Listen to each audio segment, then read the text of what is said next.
Right, everyone, welcome back to the latest episode of Curse of Strahd with our party of misfits, mistakes, whatever they want to call themselves at this point. Mistaken.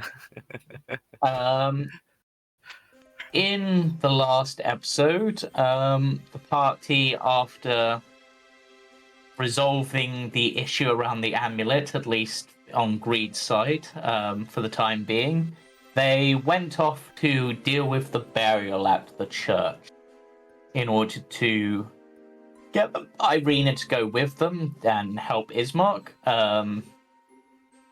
This proved to be a bit more complicated than just a mere burial.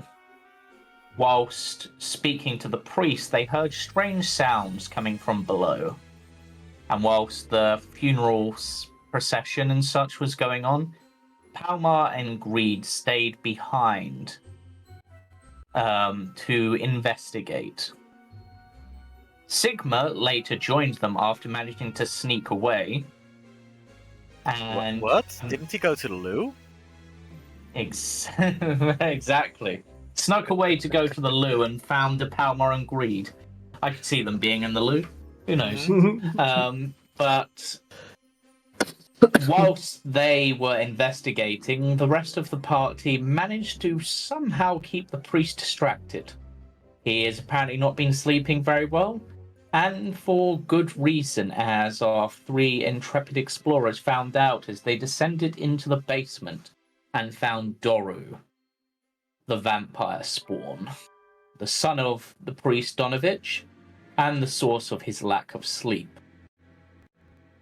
Palmar, rather intelligently, which fits being an artificer, disguised himself as Donovich in order to speak with the vampire spawn and managed to, with a bit of luck, insane luck, almost double nat 20ing, with disadvantage, managed to successfully at least turn the vampire spawn from hostile to indifferent.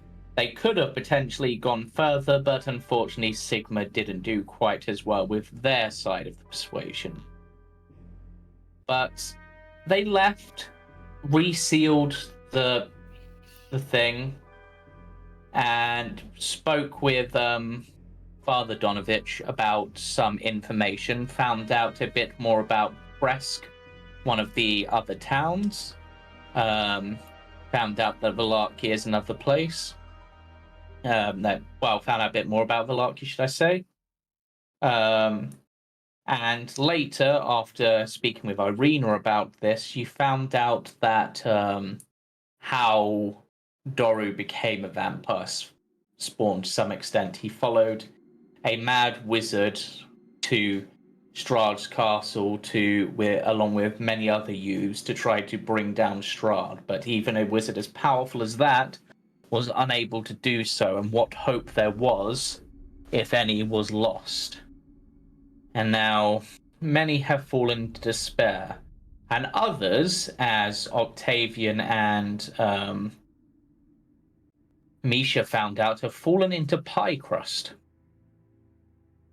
Because it seems that the lovely old lady Morgantha, while selling pies, they're not pies made of traditionally eaten meats.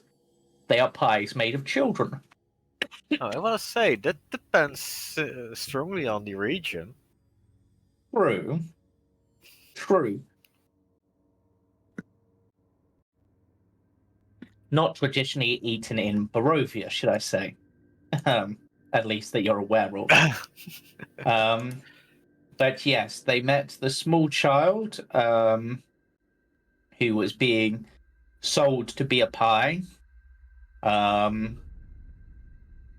But the party bought him, essentially, and now he's being a bit of a whiny child and constantly insulting Octavian. To be fair, he's a bit chubby. Yeah. And it was after all of that, and the party began to go to rest, that we will actually start our session. And as the party are beginning to drift off, And Sigma Mm. once more begins their sneaking. A voice speaks to Sigma. You have more important things to be thinking of right now. Open your ears. You weren't made to steal. You were made to hunt. Do your job. It's a familiar voice to you. Is it on TD? Mm. Nothing. But yes, you hear that voice, Sigma. Almost seems to be coming from somewhere on your body. I sort of straighten out as I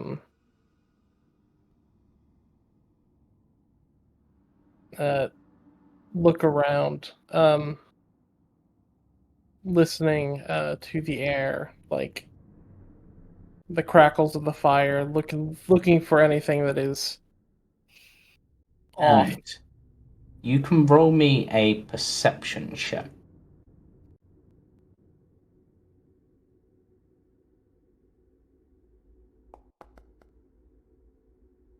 Wow.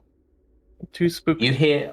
You hear nothing. Perhaps distracted by this authoritative figure speaking to you, seemingly out of nowhere. Right. Okay. For our other 4 party members, I'm going to get you to roll me a perception check at disadvantage.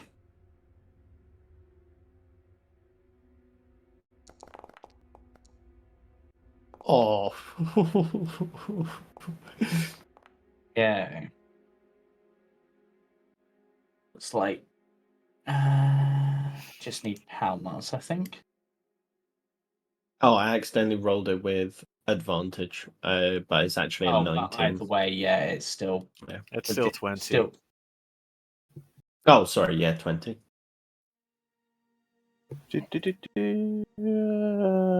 Perception, wasn't that? Mm-hmm. yeah. God, this is going to be trash. I told you. Yay. That's on brand. That's on brand. Right. Read. As you are trying to get to sleep, you hear a scratching at the boarded up planks of the window of this room.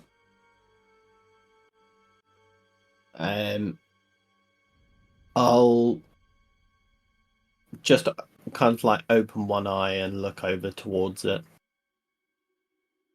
Yeah, you can't really see anything without getting a bit closer to the window. Okay. Oh. Yeah, I'll get up and go to the window. Yep. Palmar! Palmar! Octavian! We have guests! Well, why didn't you invite him in? Who is And it's at that point that we are going to roll for initiative. Oh, God. And has that got everyone? Don't think that got the people on the second floor. We didn't I'm order there. any room service. Go away. No, I don't get any bonus. I- Oh boy! I almost. I may couldn't be half tell. asleep, but I am fucking ready. Palmar's about to dive through the fucking window. Oh my God, there's so many places. Yes! That's my sort of encounter. Yes! Pie boy's gonna get eaten. Pie boy's getting eaten. Boy's upstairs, at least. He is going to get Okay. eaten. And with that, we are going straight into combat. All in favour. And we're for throwing the starting jar up back. with Sigma, who has probably quite easily heard Greed's shouts. I'm actually going to take Greed up from prone, just because they wouldn't be, because they've Oh, obviously yeah, got up.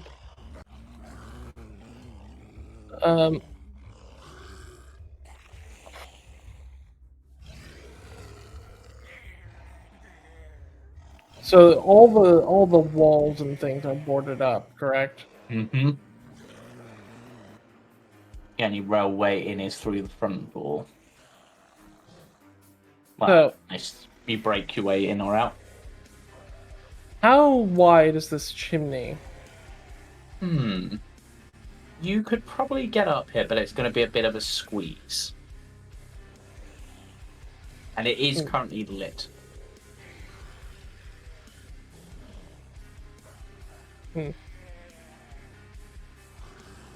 Of the places in the house, because I can't see even parts of the map that I have seen before. Like, there's not discoverability on this map where I can see, like, grayed out map. Is there places in the house where I know there is points of egress, as it were? I mean, by that you mean other exits, essentially? Doors that would be I presume most of the doors are boarded like the windows, but Essentially, the only doorway you're aware of to get in or out is the front door. The rest is all boarded up windows.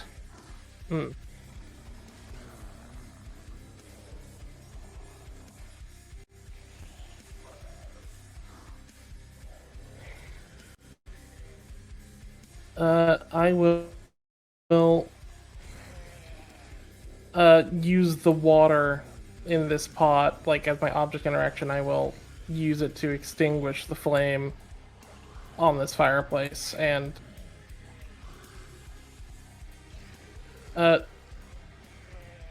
might as well attempt to climb it. I have a climb speed, so it's at least something. Okay.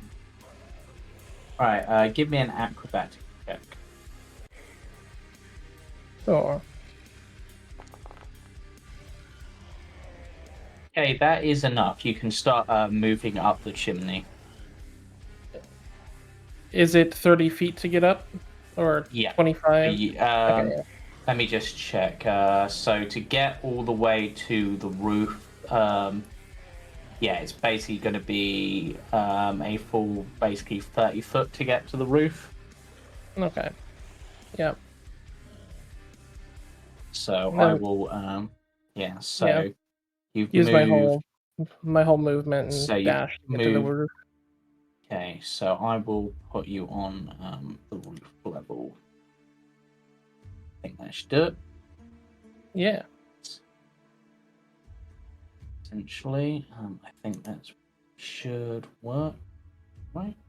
I like yell down to Greed and say, like through the chimney, and I just go, "Do put everything in order, Greed." You put everything in order. Basically saying like, keep your head on a swivel. Of course, you too. Yeah. So I will use a bonus action to Hunter's Mark with Okay. my feature. Okay. I have 4 casts of.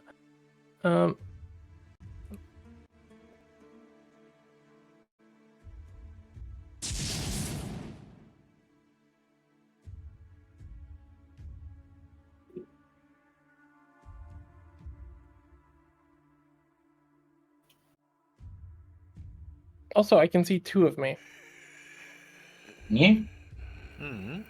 Where's the There's other 2 of one? me. There's 2 of me stacked on top of each other.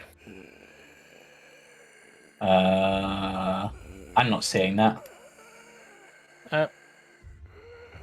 I'll refresh. But that's your turn, right? Yep, it would be. Okay.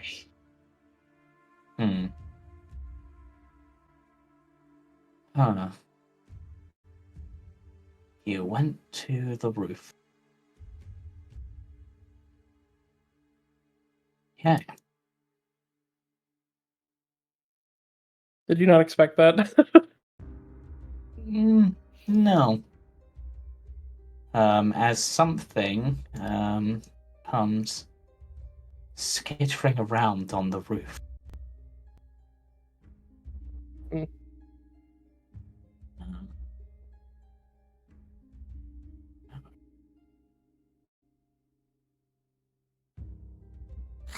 But it can't quite get you this round. Not without. Some Right. random zombie noises. Right, okay. Ghoul number 1. Where is ghoul number 1 on my order? I think it's this one. Alright, so this ghoul is going to come over to here. And it's going to roll a d20. Plus it is... Well, it's going to essentially... Yeah, d20 plus 4. Oh boy. Okay, no. so... Looks like Greed's getting picked That up off the floor. wall's done. Is it smashing the window? Yeah. So this boarded up window is no longer a boarded up window.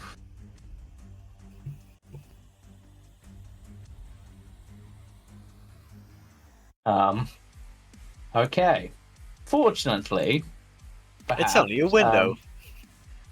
and ghouls don't get multi-attack. So, Palmar, you're up. So the window that Greed has stood at has just been smashed. Yeah, basically, you've just seen a zombie-like fist smash through it like it was wet tissue paper. Right.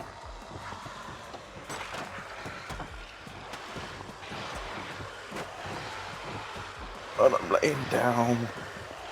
Let me in, let me in. I'm gonna. like trying to push the boards back up. Yeah, so you're currently prone because you're asleep. So if Yeah, you want to so use half your movement to get up. Yeah, I'll stand up. Okay, you stood up. Then I'm gonna move over to here. Yep. Be able to get to there. Can I use my action to shove Greed onto the bed? There's a time and place, You've Palmar. got Well, then. 5 foot of you've got 5 foot of movement. So if you're willing to, you can use that to move him back one space. It wouldn't take your action. Oh no, it's kind of a deliberate thing. I need him Okay, if you because what I'm hoping to do here is roll high enough on a roll that I throw him across the room so he's out the way. okay. But as I do roll this, I me- would like to rage. Okay, so you're using your bonus action to rage. Yeah. So then make me an athletics check with advantage.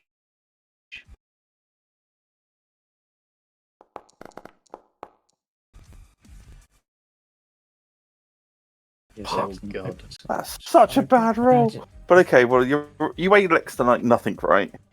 Yeah. Right, now I suppose the main thing is at this point, is Greed opposing this shove? Greed's currently unaware because he's got all of his weight against this, which is not against this like board. So if he gets thrown, he gets thrown. Okay, so just double checking. Passive Thank God athletics? you're here. Yeah. I need you to take over. Yeah, so I'm gonna say that with that you're just shoved 5 foot back. Oh, that's all fine. Because it's not a huge amount of Cool. So I can then use my Movement. last 5 feet of movement to stand in the door in the window. Okay. That makes sense. And that's your turn? Yeah. Okay, Octavian, you are up. I would spend half my movement to stand up. Yep. Thank you. I'm going to move. I can't remember. Are we upstairs or downstairs? It's You're downstairs. downstairs. Ground Yeah. floor. 5,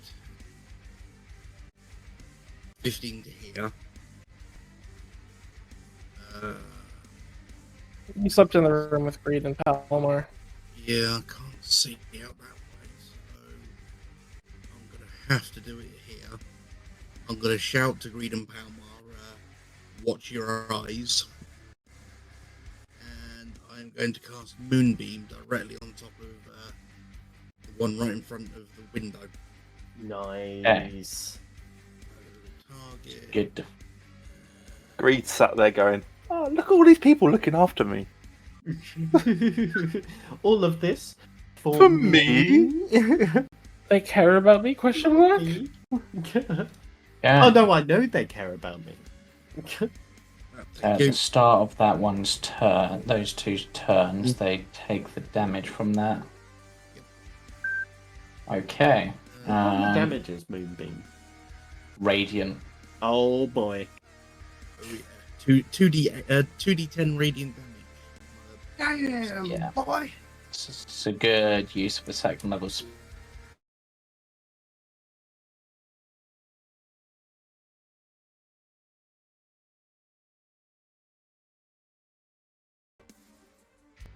That everything for you?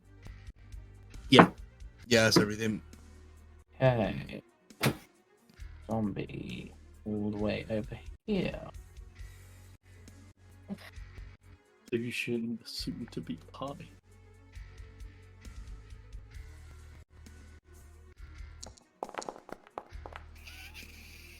Okay, these zombies are smashing these windows. Holy crap. But I will give this one an actual damage roll.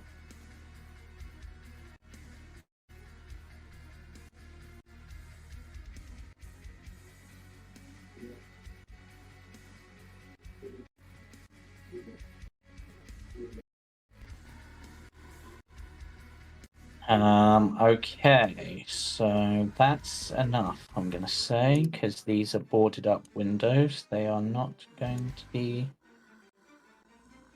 Okay, but that is that zombie's turn. Okay, these ones are a bit further out. This one's gonna dash. Okay. Oh.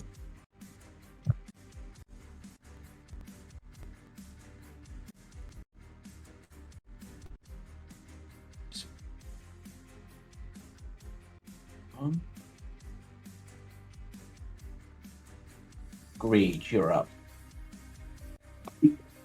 Awesome. So, I am going to lean around the corner of Palmar, and I'm going to raise my hands. Specifically, me fingertips, as 3 rays shoot out of burning fire, and I'm going to cast Scorching Rays. Okay. I don't know which one these are targeting. I think you can just target. I have no idea. I can choose which ones, but they're all called Ghoul. Oh, never mind. I can see which ones they're targeting. Okay. So Yep. one for that. One for that. I'm pretty much giving one each. One for that. Okay. Nice. Nice. 20, baby. Shee! Solid hits.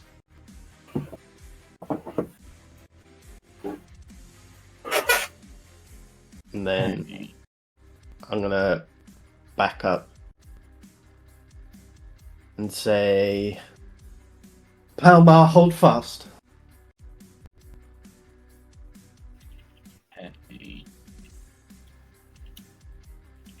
Lucian the Pie. I can. Yeah. We just use him as bait. Zombie number 1. Yeah, that'll be good. Roll me that 2d8 tank. As it looks like Moonbeam isn't automated as far as I can see, so just roll me the 2d8.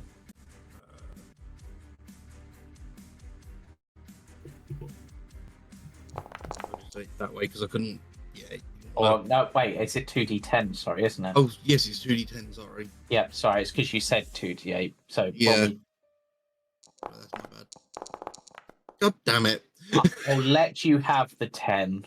I'll be nice. Thank you, James. I'll let you have the 10. I appreciate that. That was Because otherwise that's kind of like, I'm going to make you re-roll with bigger dice. But I think that makes your DC, doesn't it? What is your DC I've that got low? to find my DC. It's What's on What's your wisdom modifier? My spell save Uh, DC is apparently a 14. Yeah, because you don't have that high proficiency yet. The highest you could really have at this level really is 15. So Yeah, my wisdom is 18. So yeah. yeah, so that one will manage to somehow 14. avoid some of that damage, but it has taken some damage from it. And then it is going to take a swing at Palmar. But cannot get through his armor. You see, as the strike hits, his upper torso tenses up. Yeah. And then trying to think. Zombie, yeah, low intelligence. They're just going to keep going for it, so they're not smart enough to do that. Misha, you're up. I'm sleeping. That means that I don't have my armor on, right? Probably not. No. That's Unless you gonna be sleep an in your issue. armor. Palmar No. definitely Yeah. sleeps at his armor. 100%. Oh fuck! I even I have mean, lower movement. you've got a small boy if you want to have someone help don your armor, I suppose. Yeah, no. Donning my armor is gonna take at least 5 minutes with help. Yeah.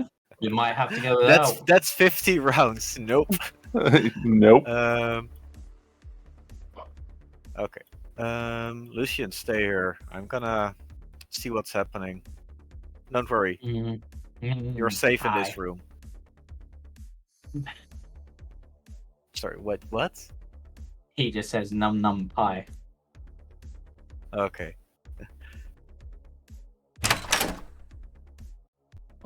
How tight is this closed off? So that you could get through, but you're gonna have to either remove the boards or break your way through.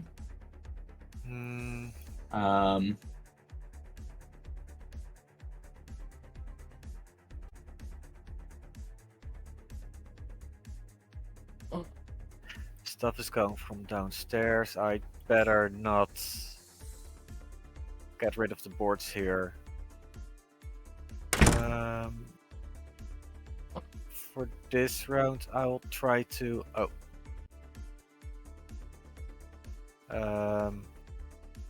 Move. And since I don't have my normal armor, I'm gonna use special armor. Okay. Classical visual. That shall be my turn. Okay, Ismark is going to get up and be like, as he heads to the door, he's dashing, opens Irina's door. It's like, looks like the devil only gave us a brief respite. We'll have to... His goons are back again. Okay, and that is his turn, because he dashed. Zombie. Right, okay.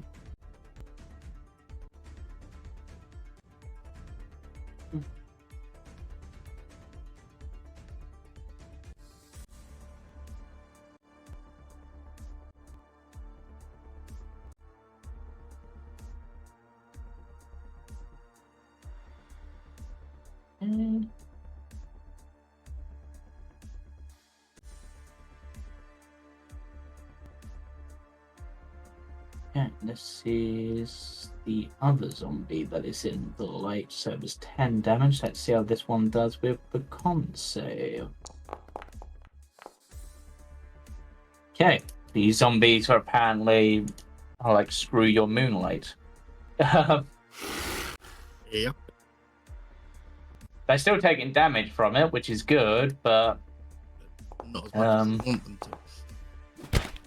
this one actually manages to punch a small hole in Palmar's armor. Why did that do so little damage? I'm raging. Ah, yes, rage. Yep, thought about rage. I was just like, how are you resistant to bludgeoning damage? When did that happen? Okay. So naive. Right. Yeah. I'm resistant to a few things, and it's good.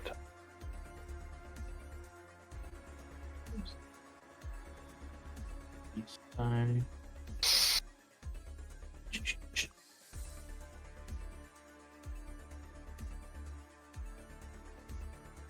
I would still be able to see him from the top of the house, right? Yes. For some reason, I can't see a lot of tokens from up here. It's probably because the walls are interacting with it. Yeah. Trying to get that sort of like overarching thing is kind of... You can do it, but it's a lot of effort. For some maps, like some of the ones later, I will actually look into that a bit more. You can't see the... You can see the things you can see. You may be able to hear the ones down there, but from your point of view, Like you down actually here? physically can't see that. You can't see, like, there's one here that's gone down, and from your vantage point, you physically wouldn't be able to see them. Like, there's slats of roof in the way. Oh, shit. There you go. I don't see any roof slats down this way, is what I'm confused about. One here. If I move your token here, you can Okay. see it. But where you're from, you'd physically not be able to see him. I can't see the zombie He's 20 right feet here. down. There isn't a zombie right there. Oh, there is. Actually, what the fuck? Again, probably because of the chimney. I mean, I'm at the top of the chimney. I only moved to the... I was only in that spot because I think it was... If you're at the top of the chimney, you can see it. Yeah. But not from there, where you're behind the chimney. I wasn't trying to be behind it because I didn't have the movement yet. You're there then.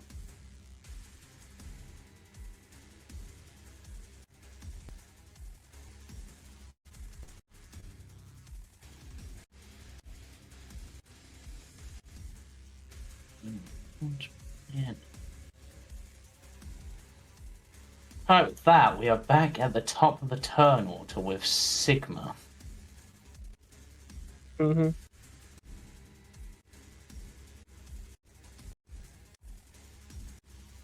Can I lean over the, like using my climbing speed, like basically, Yeah. I'll like allow that. hit this guy right here? Like basically, I'm just swiping at the ghoul with my can't actually target him from this spot for some reason, but you're like 20 foot up, so. Yeah, Or you're you 20 foot up. even if I walk down the roof. Oh, you Oh want wait, to that's true. literally. Yeah, like what? Like go down the side. It's still 20 feet. There's two. It's Yeah, a it's fine. two-story building. They're on the ground. Okay. Yeah. I will. How much range does holy water's only 5 foot, right? You're gonna use holy water on just zombies? I'm considering it, but You can throw it up to 20 feet. I will just sort of I will look down and I will throw my pinning pythons straight down towards the ground. Yeah. Like using my vantage point to my advantage.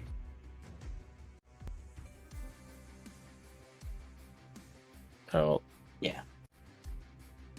You'd be able to like sort of lean over and see it, so that's fine. Yep, and where's my sheet? Sorry,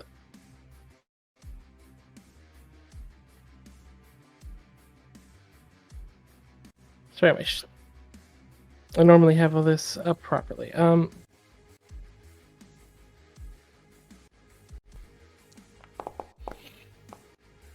It's a solid hit, and I think, yeah, that implies the effect. So you do have that one grappled with your python hidden. Yep. And I will throw the second with my dual wielding.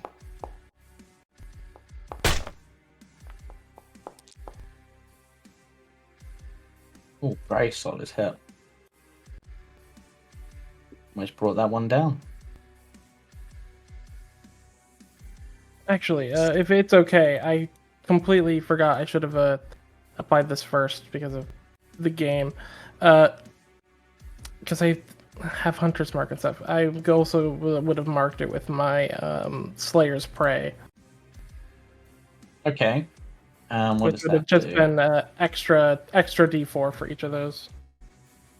Yeah, that should be fine. Just roll those 2d4. 6. Okay, that is actually enough to bring that ghoul down. Right.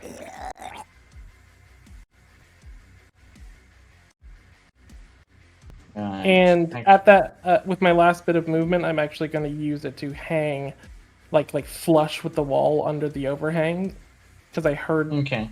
the other thing skittering around, so I'm sort of hiding, slightly over the overhang of the wall, like basically like they would have thought I just dropped, kind of stuff. Okay. Alright, let's see how this goes. What's this thing here? I'm not sure where I would want to be placed if I'm like off at overhang, but yeah. I mean, I'm just thinking it'd just be like 5 foot more over essentially, but maybe like 5 foot down.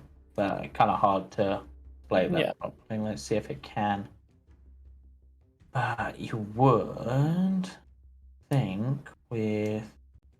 So I'm gonna essentially have you like there. Yep. And 15 foot up rather than 20. Yeah. But it can't quite get to you, so instead this turn it is going to dash, but that's all it's going to do. And it's just sort of looking around, sort of sniffing the air for you, because it saw you come over this way, and then sees you hanging down, but doesn't actually do anything as of yet. Okay. This ghoul. Okay. He shall go for the claws on Palmar, I think.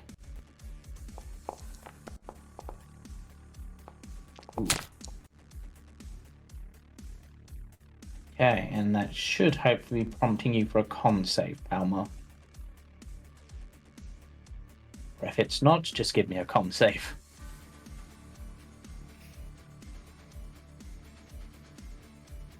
Palmar? Apologies, sorry.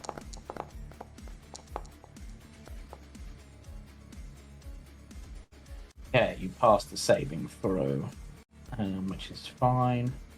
About half the damage, like double half the damage, because that's 10. Yeah, it did. Why does it do that? So I'm just going to give you an extra 3 damage, because that's not how that works.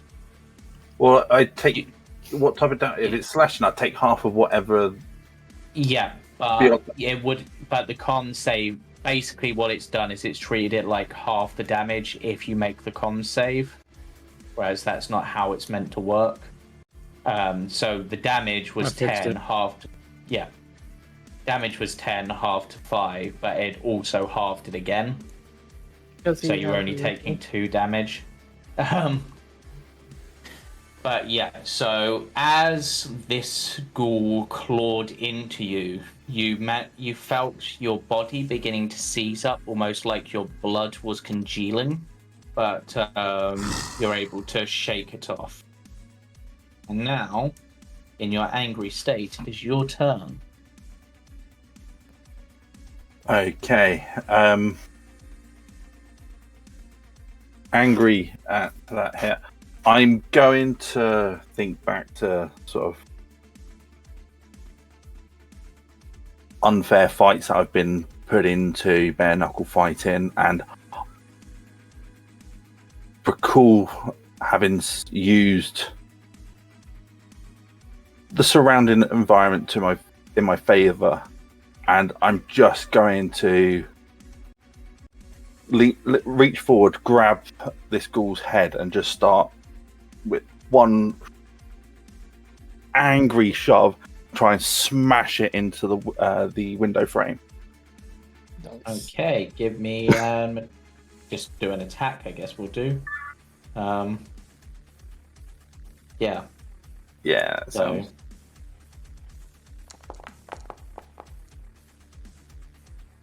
you do hit the zombie in front of you. Cool. Knocking it quite hard.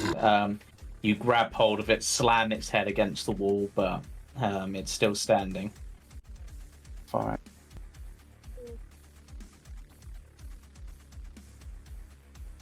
Anything else? At the moment, yeah, that's all I can do. Okay, Octavian, you're up. Yeah. I mean, I'm going to keep my moonbeam there. Yep. I am going to use my. Sorry, I've got to remember how this is done. My astral spark. No, not astral spark. Sorry, my starry form. Yep. Which I could have done last turn and forgot about. You going Archer. Yep. Hopefully it asks you. Yes. Okay, and then you can give your target it, and you should have an attack for starry form, luminous arrow or something. Sorry, I closed the door. Starry form, luminous arrow. Oh, I was only targeting the middle one. Sorry about that.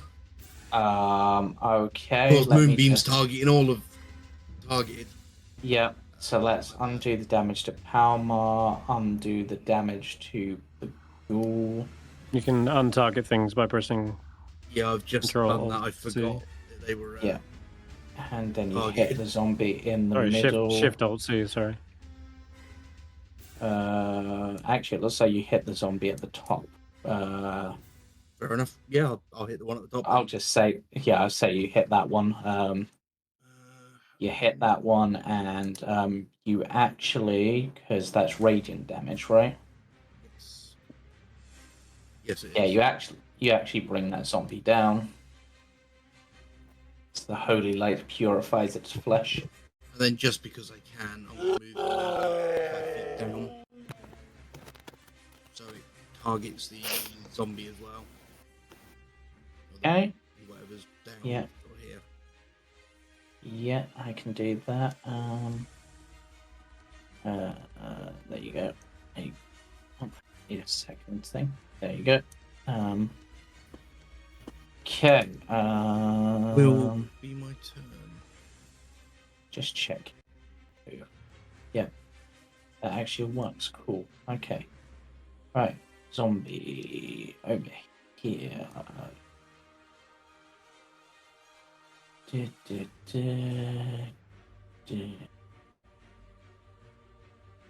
Okay. Dash.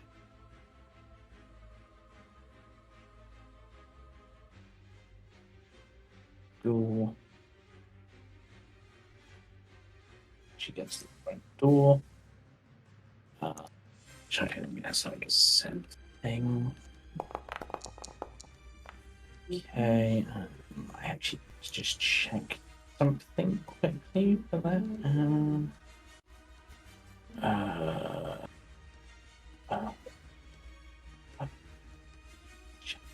This thing. What is this? Doors. Guard reinforced. Way. Okay, so that's actually not enough for it to break through that. Okay, this door.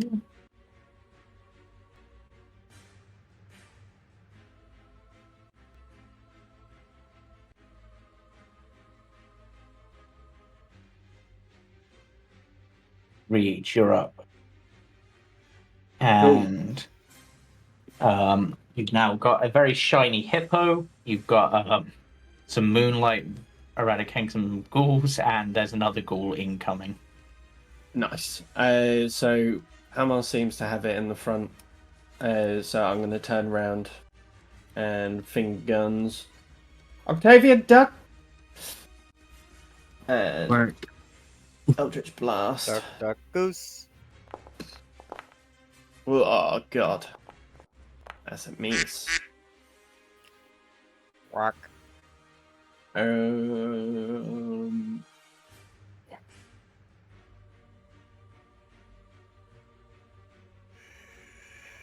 I'm going to cast. No, I've only got one spell slot left. I'm going to keep hold of it. Yeah, Okay. cool. That'll be my turn. Okay. Lucian continues to be asleep. Misha. You obviously can. Irina said that one's incoming, so. Incoming, they say. Oh. Yep.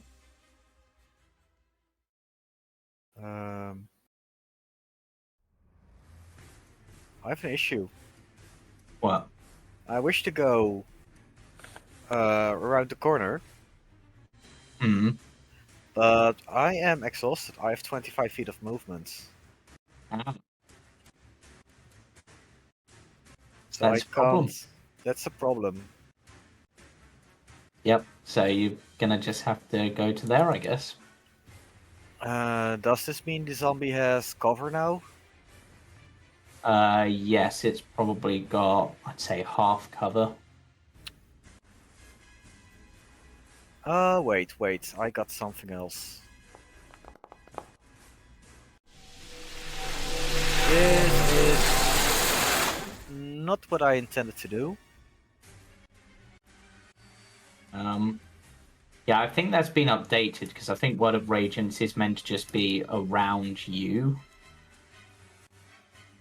Possibly. Like, it's meant to be like, literally you utter a word and it's like a burst of light around you. I think. Because it's targeted. Oh wait, itself. now Word it's of Radiance. it had a template that I could place earlier. Yeah. Yes, but that's not how Okay. Word of Radiance works. It appears that in It's the always from you, 5 feet. It appears that leaving the Death House altered the effect of your Word of Radiance, so now it only channels from yourself. Yeah, okay, if it's that way, then I need to use this one.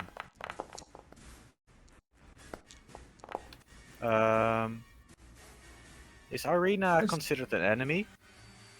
She shouldn't be. Yeah, she is, unfortunately. Can fix that. Why? Not sure. That is an odd thing to have her default to campaign. It's not this campaign though. It's like it's not imported from D&D Beyond. It's created. Yeah. I'll fix it away. He's now friendly. Alright, so that hit anyway. It didn't do a lot of damage, but you have slowed it. Yeah. Okay. Irina, if you don't mind, please stand behind me. Irina sort of nods. And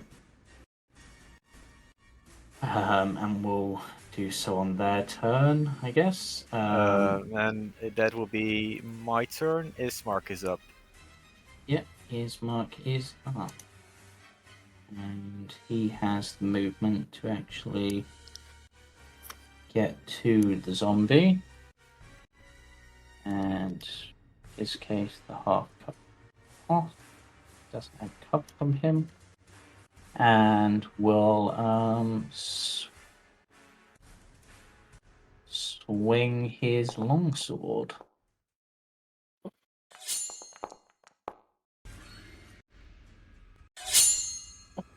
Follow that with another swing sword.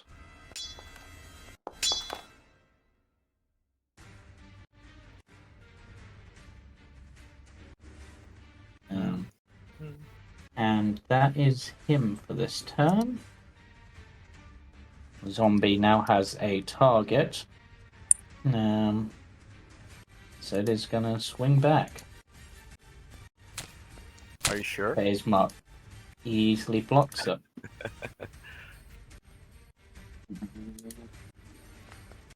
Okay. Oh, that automatically roll. And that zombie's dead. Yeah. Did you move the template down? I had last turn. Right. Still in the same spot for me. Oh, yeah. Let me move that down. Right. Down there. Okay. Right. That's that. That's that. Right. Irina's turn. So Irina will take one step forward briefly.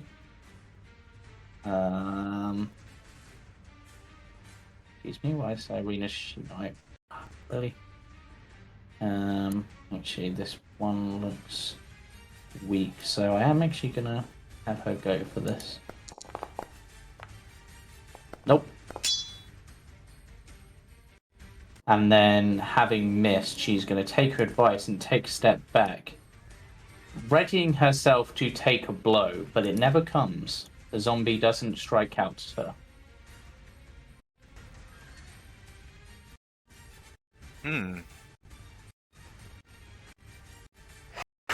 Sigma's there, that's there. Yeah. He takes a swing at the stuff.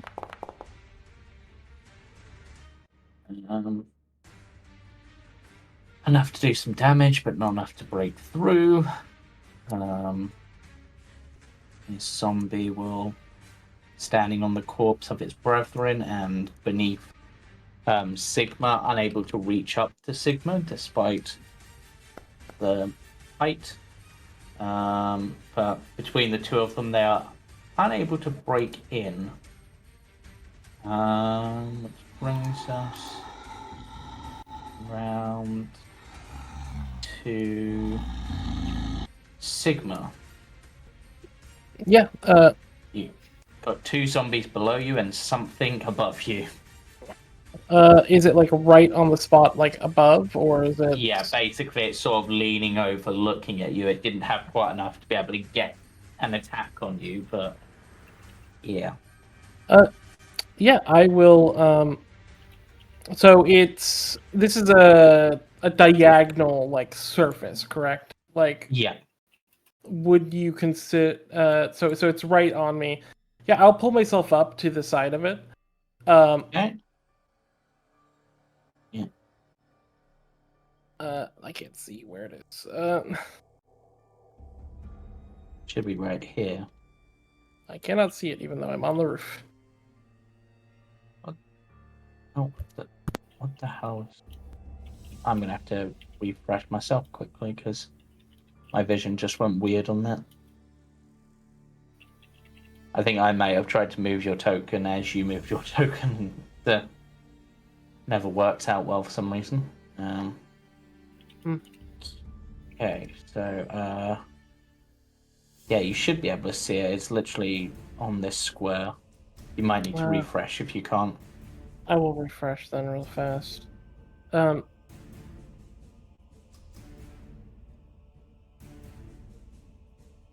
Yes. But my goal is to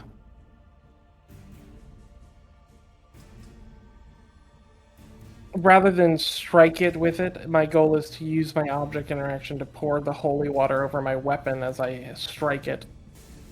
Okay, so essentially you're holifying your weapon. So I'll use my bonus action first to Hunter's Market, since I have that on lock.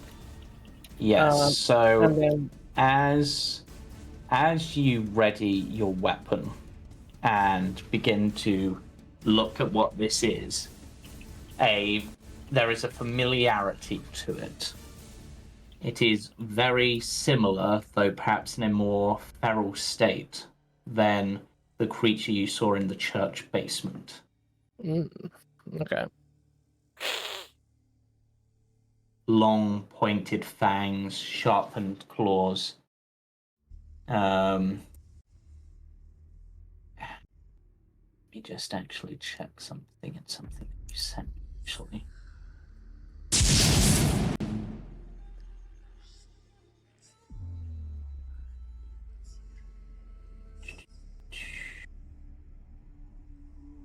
Yeah,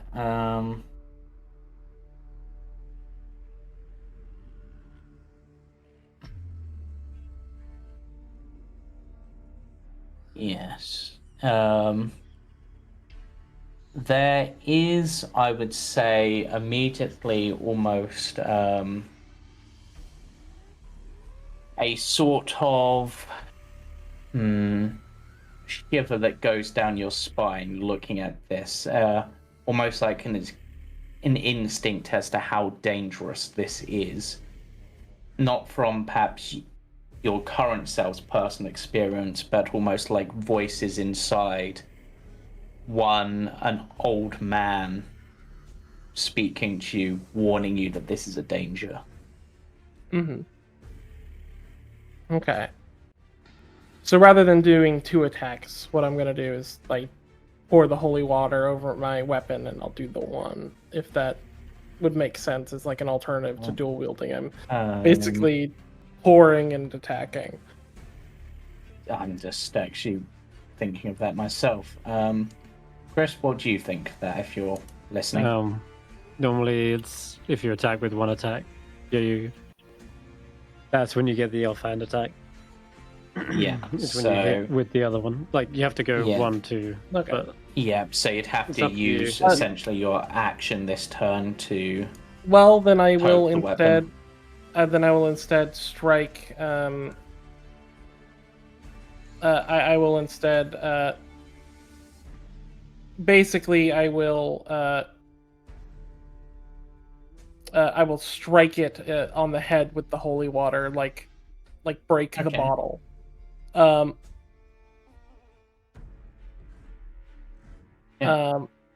then make my second attack instead, because both of those are viable options to me. because making a ranged attack is not what I want. In 5 feet. So.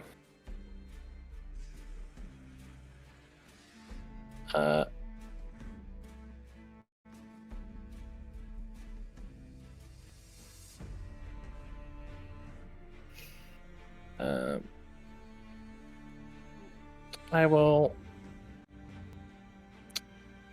The Holy Water is treated as a ranged attack, but I would like. Yeah, because essentially it's you splashing the water on them or throwing it to shatter on them. So either way, it is ranged. I am intending to just break the bottle over their head. You could just have them make a save instead, then. Yeah, I'll just have them make a dex save. Mm-hmm. Yeah. So I'll do a dex save against this holy water was made by Misha, so I'll do it based on. Oh no! I'll do it based on your DC of 14. Yep. Which isn't too bad.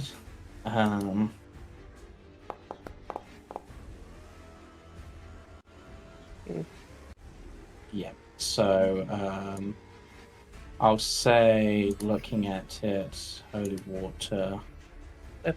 I'll say it can take.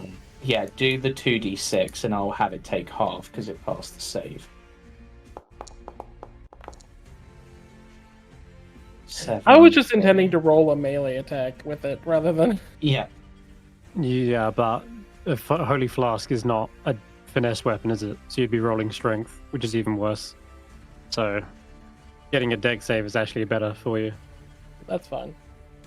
Yeah. So you've managed to splash some holy water on anything, seared the skin, but especially since if they succeed, they still take half. Whereas if you miss, you get nothing. Yeah.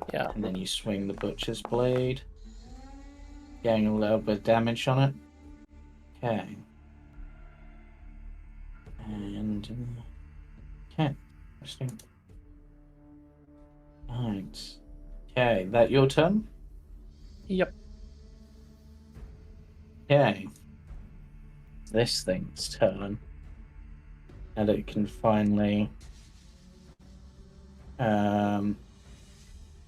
get you. Let's have it do this, I suppose. Actually misses. So then it will come in with its. Actually, I can't actually do that. So we need to do this again. Ooh. You don't sleep, so you actually would still have your arm on, so that makes sense. So, yeah. It seems that the holy water has temporarily distracted it, so it's unable to get a clean blow on you. Mm-hmm.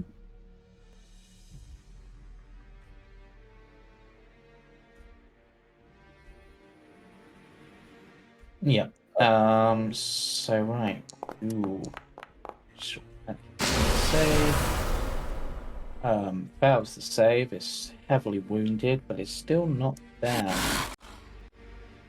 And it seems like these things are not smart at all. But maybe would this one have the self-preservation? Sorry. You know what? I'm going to have a roll an intelligence check to see if it has the self-preservation with that. Nope.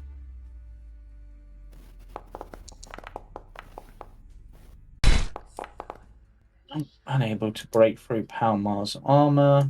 Palmar, you're up.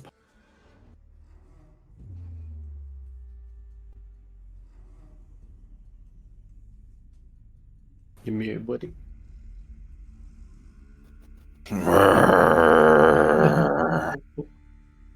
I growl.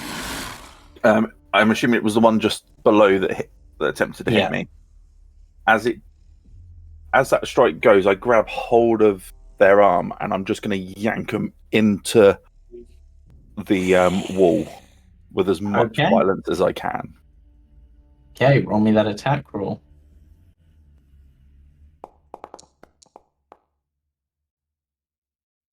Okay, that I forgot to target them targeting, but that's still fine.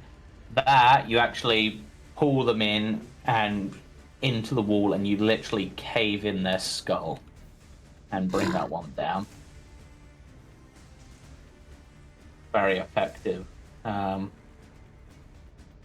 You've now cleared out those enemies. Do you want to move or anything?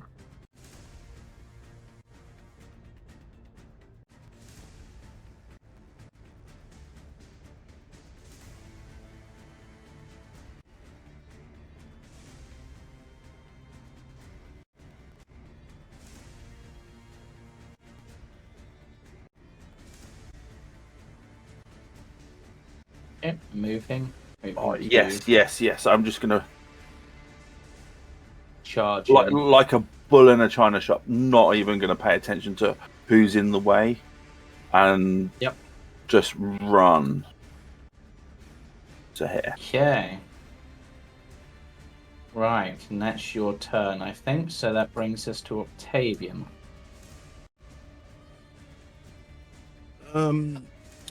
Well, seeing that they're all dead, first thing is I'm going to move the moonbeam over this one. Let me just check what the movement of moonbeam is, because you can only move it. Is it really that much? Yep. Okay. I did not realize it was quite that much. Yep, and it's a 40-foot high column as well. Yes, but that's not going to go through ceilings and such. I was saying, yeah. So there you go. That's now lit up like a moonlight. And I'm just going to shoot it with my star form. Yep.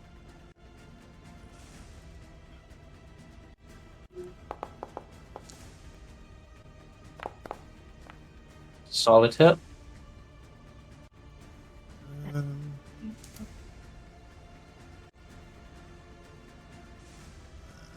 I'll just shillelagh my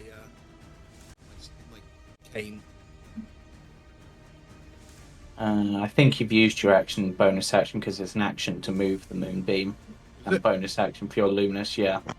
Okay, I didn't read that bit then. Okay. Right, that should be your turn then, which brings us to this guy.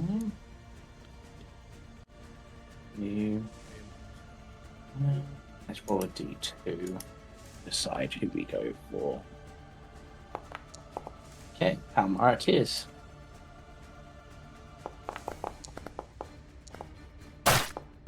Or Palmar, it attempts to be.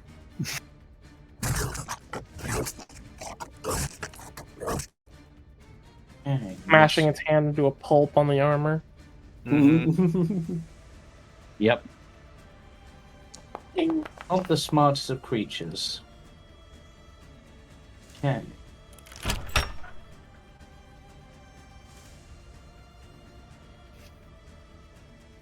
You guys hear the sounds of a door being smashed open.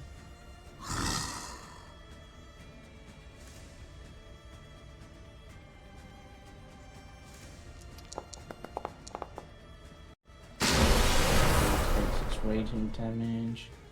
Wow, gets obliterated by the radiant damage.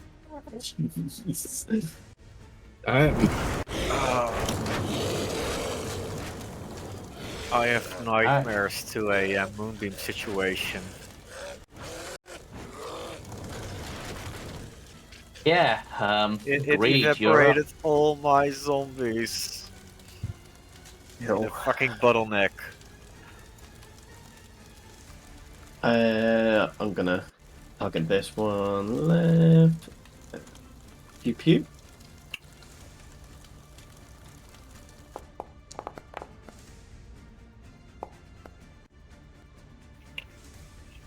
Good pew pew. 10 points of fork damage. Yep. Okay. Anything else? No, that'll be it. Okay, Lucian does nothing. Misha, you're up.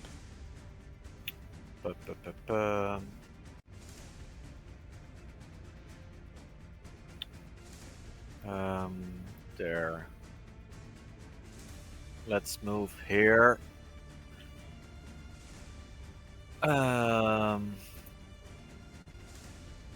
Let's give this one some rest.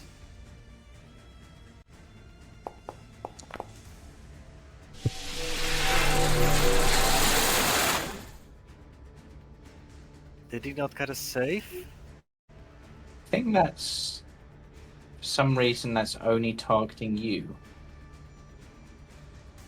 Fucking hell. But I'll just give him a save. It's a con save, right? Yep.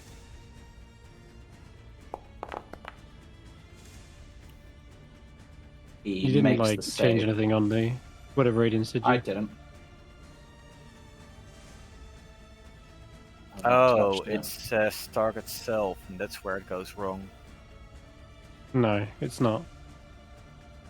It's supposed to be self, range 5 feet. Make the save anyway. I tested this earlier and it worked. And I think at the end of this turn it's no longer affected by rare frost, I believe. But, that's correct. So yeah, that's automatically come off, but whether it's going to get more chance at life is another question entirely.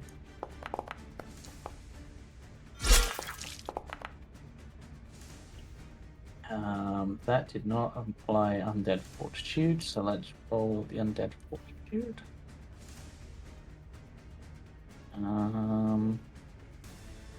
DC 5 plus the damage taken, so...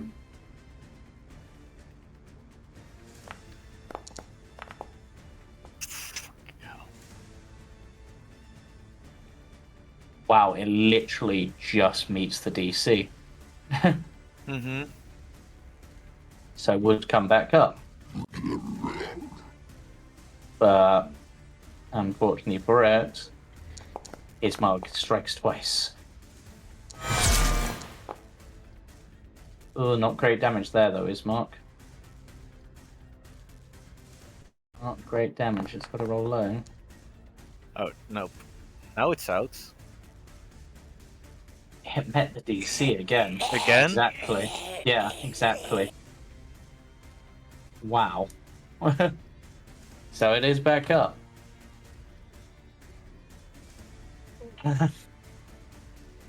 Damn. And it's gonna get a turn. I was not expecting that. Did it take radiant damage? No. Nope. Okay. It made the save against Word of Radiance.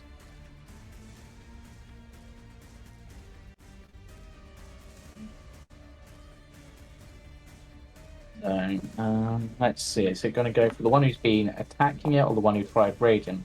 Weirdly, it's going for you, Misha. Which could actually end up killing it because... Yep.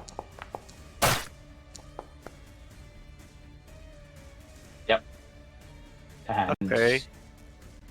Roll another con save again. Yep. DC 15. Nope. Nope, that time it is down. Frozen as its fists collide. You see its body slowly freeze up and then it just shatters. Unable to be held together.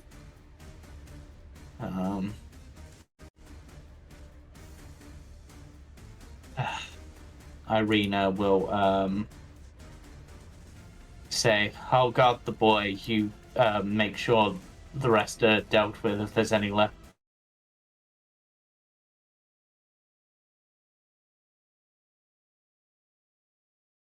Gonna punch at the window again. Don't need very high to punch through this time. Yep, that's enough. 3 solid blows. And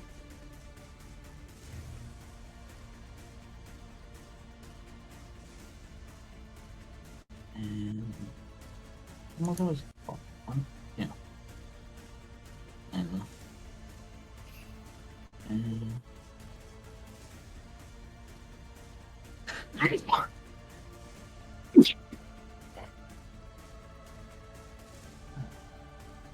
just gonna have this one be dumb enough to just runs in. Takes the raging damage from doing so. Fails the save, but it's still standing. So move the ghoul out of the way just because it's annoying me. So, okay, the ghoul, the dead ghoul managed to nat 20 the save. Oh, why did that? Do I need to do it? No. I can ignore it if you want. That... It looked like it did damage to you for some reason. It shouldn't have, so I'm going to undo that damage. And this zombie has... Yeah, that was weird. I don't know why... Template's not placed properly. Should be on 4 really? squares.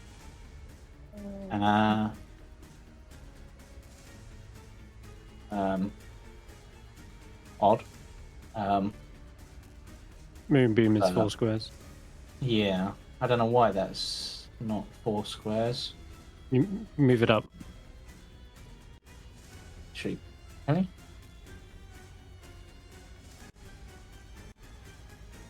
There you go.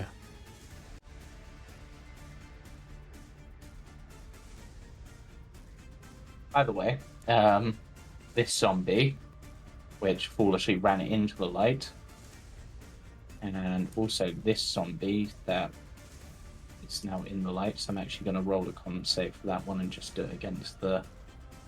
because the light would have been there. Fails, I'm just going to have it take the 14 that the ghoul would have taken, so...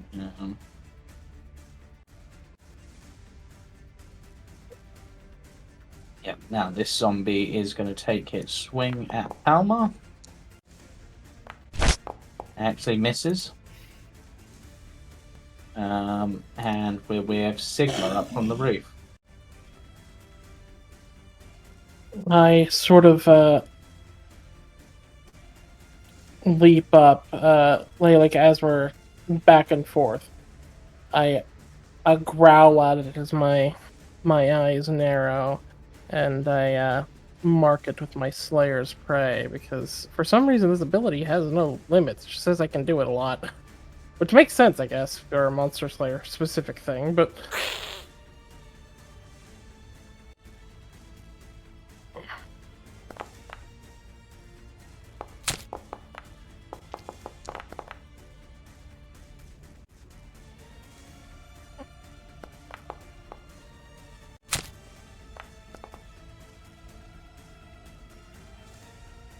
Alright.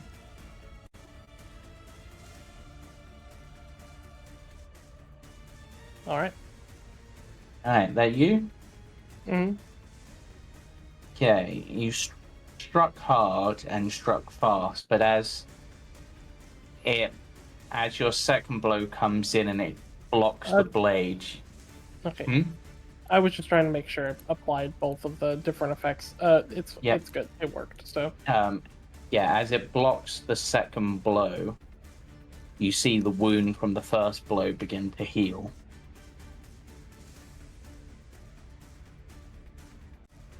And now it's going for it. Oh, I've got something else targeted. It's the right thing. What's the command for untargeting everything? Actually, it's Shift Alt C. Yeah. But also, it doesn't regenerate because it took a splash of holy water. That was on the last turn. It's had a turn since then. Yeah. Oh yeah, that's bad. Rough. Yeah. Unfortunately. It really cannot hit. That high dex is being your friend. Take that. Okay. I'm out here 1v1ing a vampire spawn, I guess. Yeah.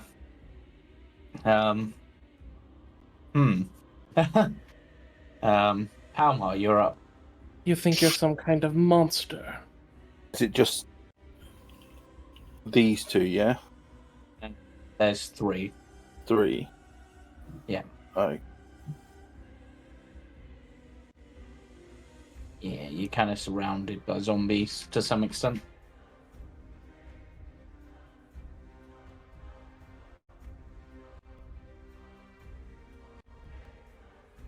Quickly going to roll d6 to work out what I'm going to hit. Okay, cool. It's the one. It's this one. And I am just. Oh. No, I am going to be clever here.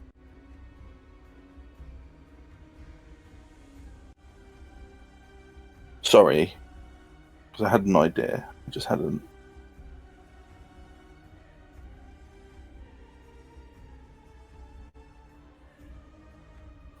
I don't think I can walk here, can I? Technically, looking at the map, it looks like it would be quite unstable. It would probably count as difficult terrain, I will say, because there's like pots and bits of wood and stuff. At least not on fire. So you'd be at half movement essentially. That works. I can work with that.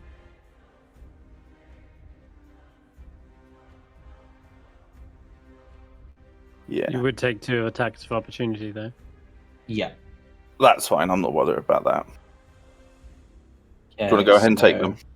Yep. So slam number 1. Yep. I'm just going to use the same song. Palmar doing his thing. Yep. Cool. Excellent.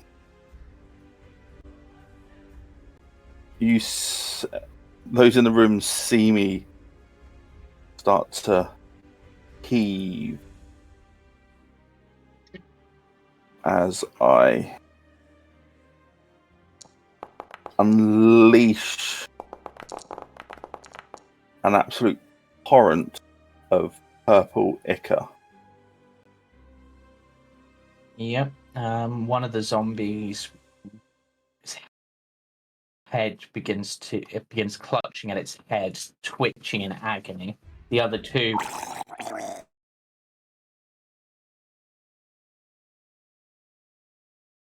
coming out their nose, etc.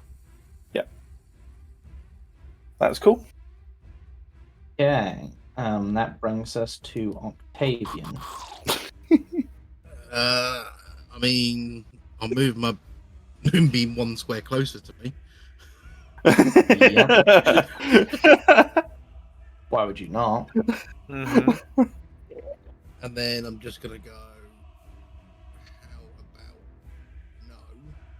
And bonk that one on the head of my shillelagh. Bad zombie. Bad zombie. And because I can, my astral force as well. Nice. Okay, these zombies are probably about to get absolutely wrecked on their turn. Mm-hmm. Good. Yep. That should be my turn. Okay.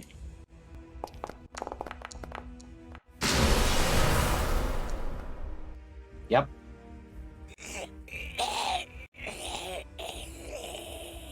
Wait, you even let them roll? Yeah.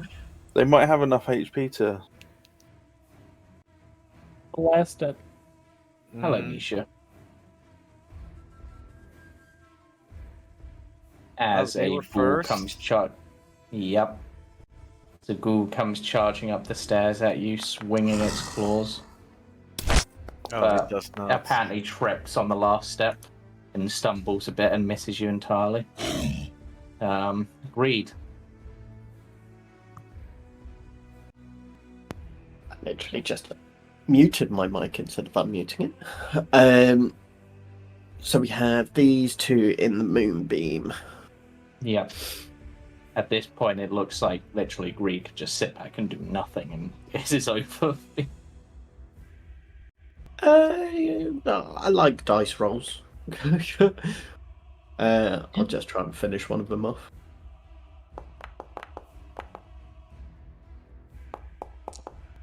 Oh yeah. All right. Yeah, that one Sounds is about right. obliterated. And that's good because I get some bonus health. Yep. I will go to sleep still. Misha, you're up. Oh, that's how it works.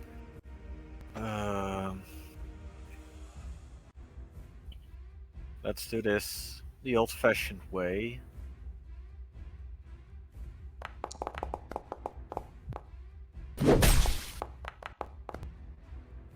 Solid hit.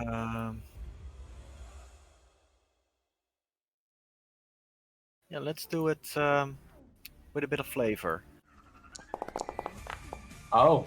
Yeah.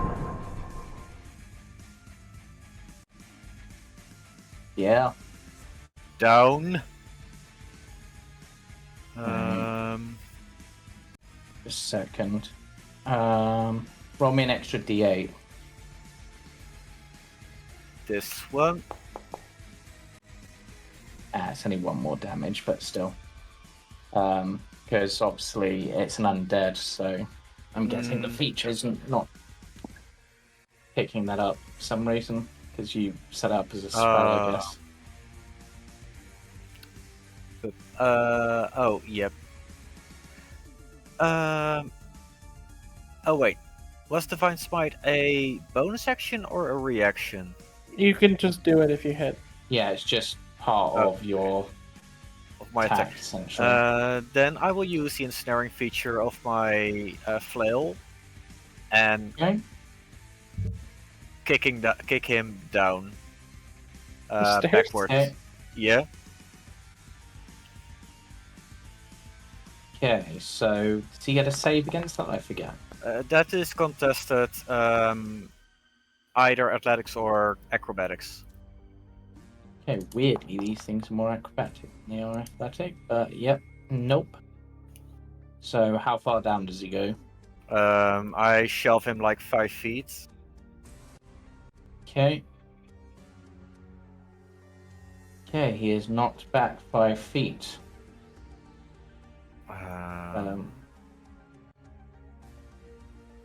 That should be my turn. Okay.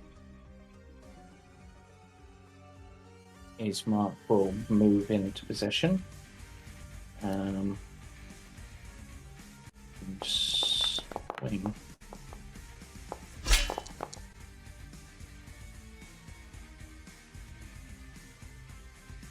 That goal still stand?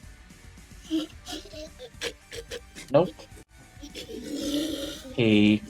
As you knock this thing back, Ismark comes charging him from behind you and just decapitates the ghoul on the spot. And stomps its skull into the ground. This is why I'm glad we've got red carpets. I can Arena's imagine not doing anything. That zombie would be though, so just go back to zombie's turn. That zombie is getting obliterated. Okay. Then brings us to Sigma's turn on the roof. Final bit of combat, to be honest. Not that the rest know what's going on. I think the sound of feral beasts fighting on the roof would be pretty obvious, though. Well, they have been doing their own fighting downstairs. Now that it's all began to go quiet. Yep.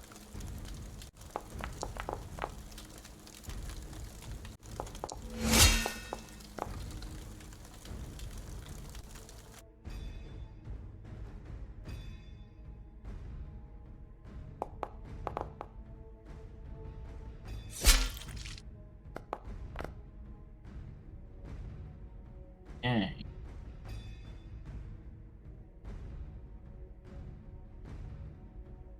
Two solid hits.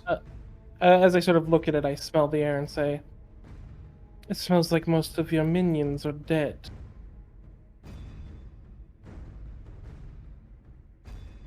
It just growls and goes, "Mere pawns. Mere pawns." Like yourself? I consider myself more of a rook.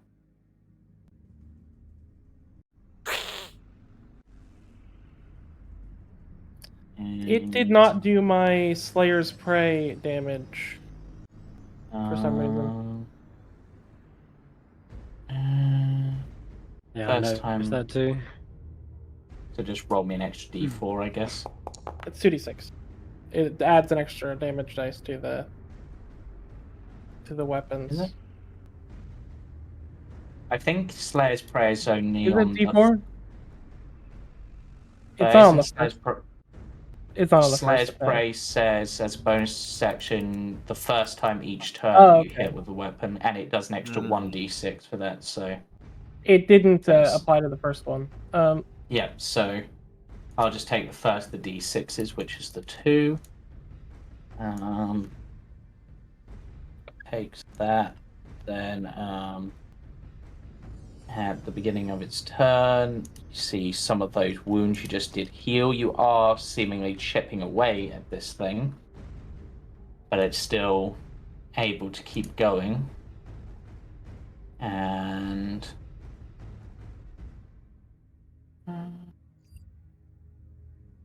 yeah, it does seem that your attacks aren't having as much effect on it as you would expect. But it is doing some damage.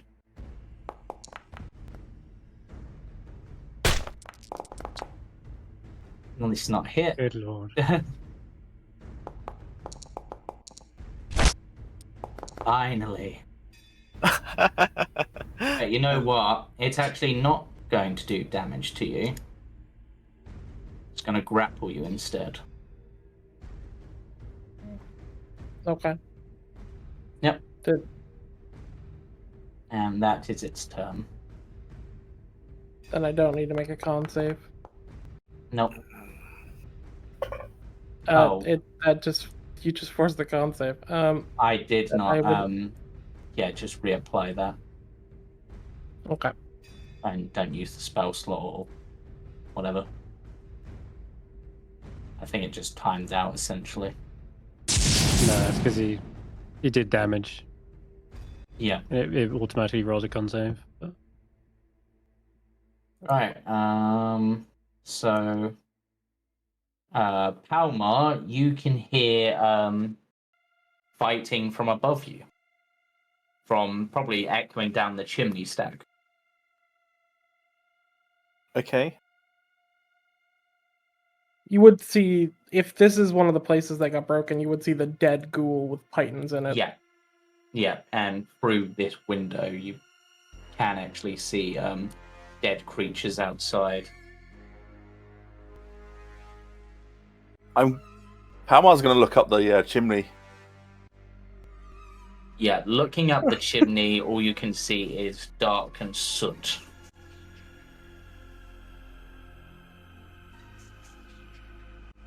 No, nothing there. I think we're done. What's that noise? Thank God. I don't know. I can't find it. And then I'm just going to stay here, slightly confused about where that noise is coming from, because I can't see anything from out the window from where I'm at. Okay, Octavian then. No. Hearing that there's something coming from above. Yeah, from above. It's gonna be a stupid question.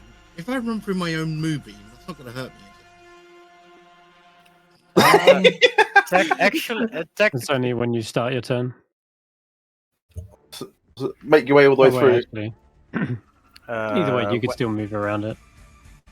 Going around it, it's fine. Yeah, when you enter it for the first time or start your turn there, so yes, technically it would. 20. Wait. I want to go from... So that's 20. I now want to dive through the window.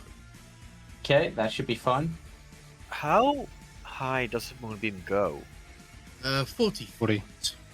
That is technically across the roof, right?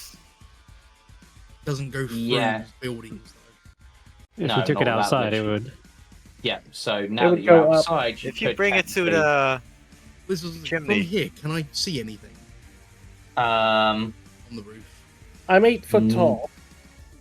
I'm 9 not feet from not from there because obviously you're right up against the wall, so you might be able to see like bits of like maybe like an arm as it swings out for the attack. Oh, that's fine. I know roughly where they are then. Yeah. In that case, I'll move the moonbeam to sort of... Okay. sort of here. Okay. And I will shout, I'm sorry in advance. Okay, so And that's going on the roof. Yeah. Do I have to adjust this thing's height for this? Yeah, I would assume so. So I'll put that up on the roof as well. I think that works. Yep. So as the battle fights, rather than moonbeam coming down from the sky towards you, it rises up out to the floor and then becomes this massive pillar shooting up into the sky. Greed. Cool. Let's.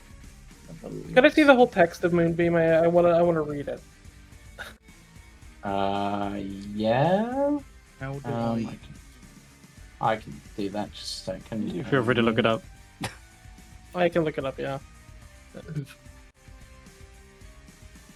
Is it safe? Just don't... Oh no, yeah, you'd be safe down here at least. Let's try this way to get that just display in chat, but I cannot find it. Weird. Oh yeah, and I'll just in fact I'll take a step back and I'll just hold my action if I see anybody. Any ghoulies. Okay. Lucian not going to do anything. Misha. Alright, Misha, you can also hear this fighting, but it's obviously like diagonally up from you, like here. So, and there's not really from where you are. Don't think there's any windows or anything. Arena, is there any way up to roof? You could. There's the attic. There's a ladder up to the attic. You might be able to get up from there. Oh yeah, there is. Let's dash and go up the attic. Okay. There you go. Any windows? There is. Yes, there's one over here. I think.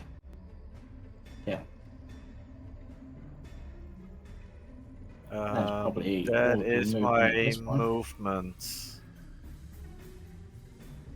Okay, Alright, so that is my turn. is So, Mark. if you're wondering why this looks confusing, that window goes to exactly that Eve right there, the one they're fighting at. Yeah. So they can probably see the vampire spawn from there How did his mark go down for? I can't see anything from here because he stepped at onto least the not- stairs. outside. Okay, that's not what I'm. His mark's going to dash and guard Irina. Irina's going to do what they're doing. Sigma. Okay. Can't say from Sigma, I guess.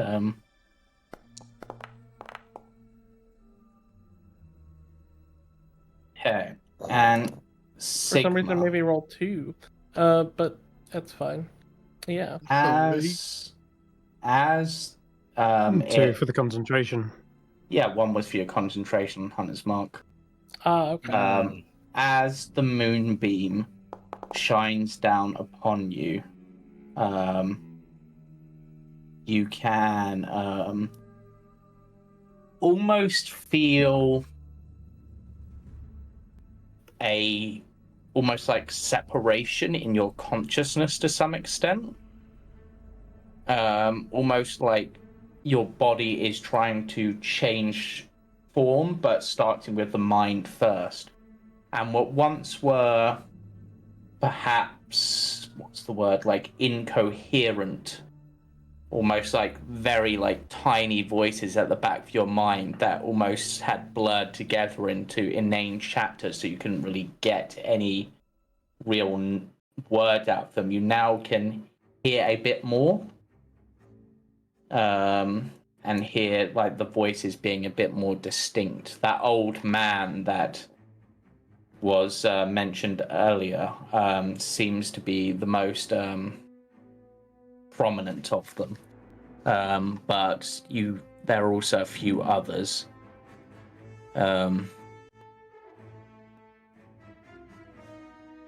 So yeah. So I'm grappled, so my movement is 0. 0. Yep. And there's no other effects grappled, if I'm understanding correctly. I've not been grappled since the... Yeah, it's basically, you've just got 0 movement. They'd have to have you restrained to be that, and their attack doesn't do that. Sigma sort of straightens up slightly, like in the vampire spawn's like grip. Yeah. I imagine that it's kind of wrestled me around a bit, so it's sort of grabbing me from behind, trying to keep me from being able to move around. And Octavian would hear a sharp snap as Sigma's head just turns on a swivel, like on the head, just turns on a swivel towards the vampire spawn. And like a crowd of voices just goes, like in unison says, "Do you really think you're more than a worthless pawn? You're going to find your innards spread across this roof soon enough." And I will use my feature to recast Hunter's Mark as a bonus action.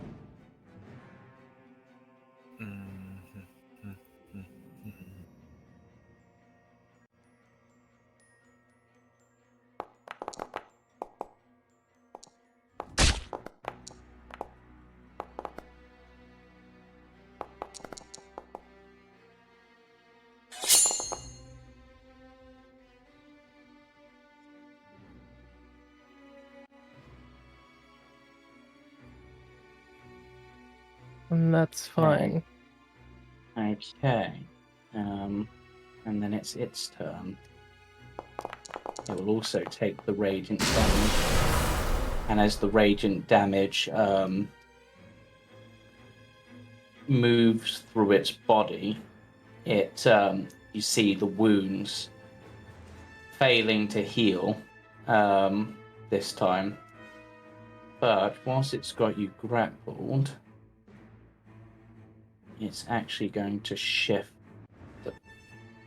It's actually going to shift around you once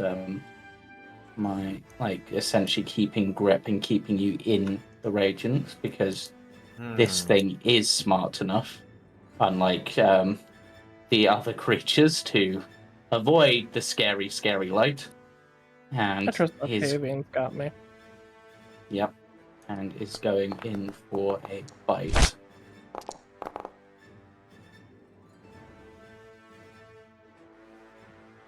I am at death's door. Yep, on death's door. And I'm already undead. Like, I don't have like I'm an undead creature. Yeah. I need to actually check something with the Reborn quickly. I have deathless nature. Being poisoned, resistance, proficiency, death saving throws. I can't be put to sleep or made inactive. Yeah. So essentially, it's done. How much of that was the necrotic damage? 9 of that was the necrotic damage. I don't think there's anything in your thing that stops your max HP being reduced. Is there? My max HP is 28, so it wouldn't have been an instant kill no matter what. No, but the main thing I wanted to know is because your max is being reduced by 9. You are drained. Yeah, as it drains the strange life force that is within you. That's fine. And actually restores itself. And it does have another attack.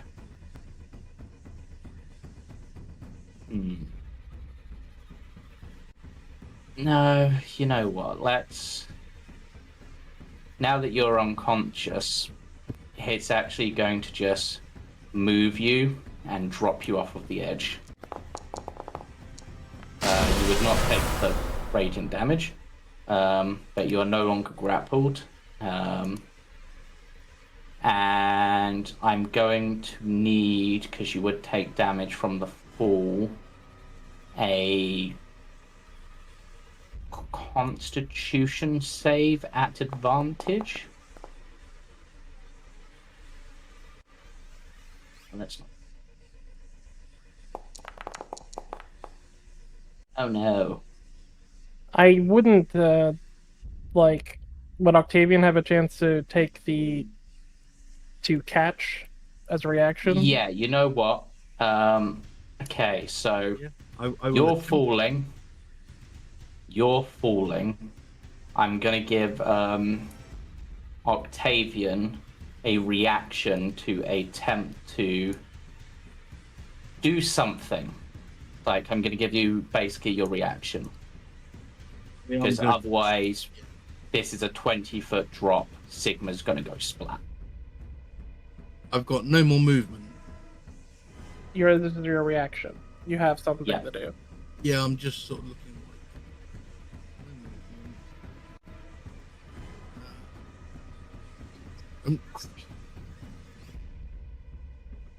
Give me a sec, sorry.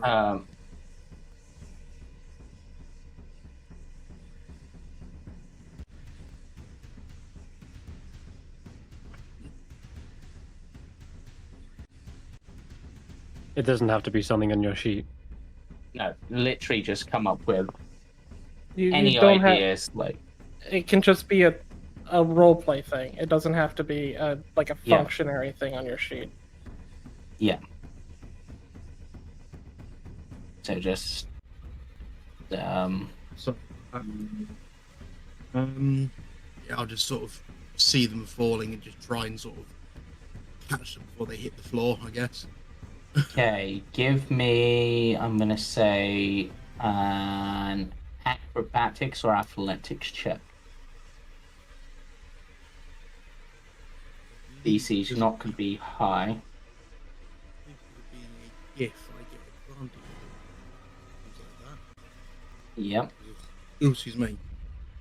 Because of the hippo build. Yep, so go for it.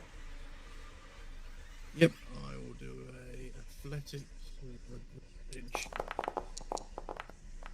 And that is more than enough, as you see suddenly Sigma thrust out over the edge. From your time aboard the ships of the Astral Sea, you are used to seeing people when they're first starting off, even yourself, fall from like the rigging and needing to be caught. Yep. And you're able to basically move and position yourself in a way to essentially absorb as much of the impact as you can. Mm-hmm. because obviously this is a weight falling onto you, but you're essentially taking that weight, I'm going to have you take the damage that they would have taken. Okay. Because essentially you're absorbing that impact. It's not a huge amount, fortunately. But Sigma is now. Do you want me to do my con save of taking damage? Sure, why not? DC is only 10. So, yeah, you're fine. But I'm so close to rolling that 4. Yeah, this creature on the roof has just gonna sort of move round. And just sort of. Yeah, I'm just gonna have them go there. You don't necessarily know where they are. Palmar, you're up. From where you are, I will say you would have just seen Octavian catch Sigma from falling from the roof. I actually need to reduce what height Sigma's on because they would not be on that height anymore. Yeah. Yes, you see. And actually, just going to have another quick thing. Octavian, as Sigma falls and you catch them and you're holding onto them, you can see where your moonbeam has scorched their flesh. Where perhaps there was like stitching and such that would be holding their strange body together, you can see that some of that has become undone. Oh, it's not stitching. It would just be a mouth hanging open. Yeah, essentially, yeah. Almost seemed like stitching, but then you realize it's a mouth.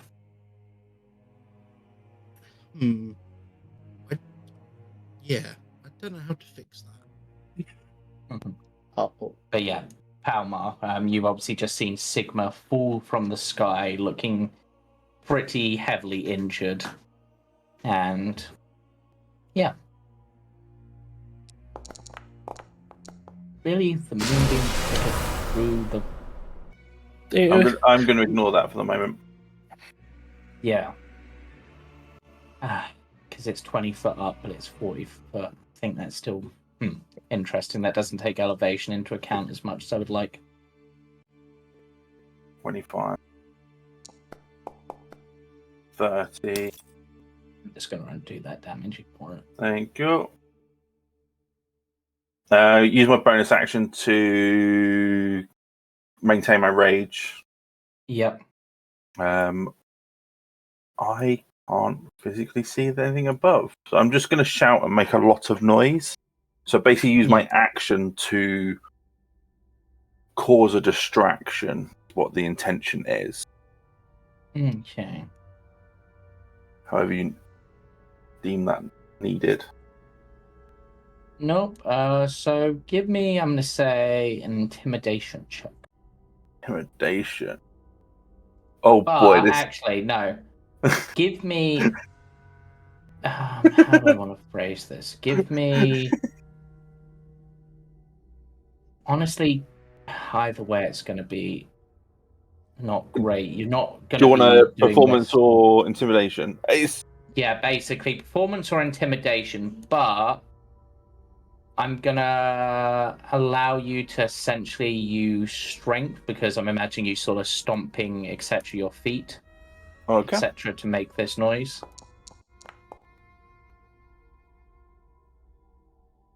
Yeah. So, okay, interesting. And that's your turn. Yeah. Octavian, you're up.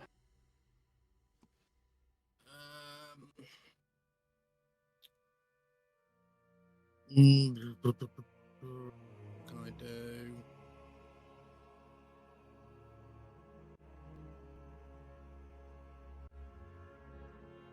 I think I can cast a spell as a bonus action. It won't affect my moonbeam, will it? Nope. The only thing that'll affect your moonbeam is it'll stop you move. No, your moving moonbeam's an action anyway. So if you do something as a bonus action.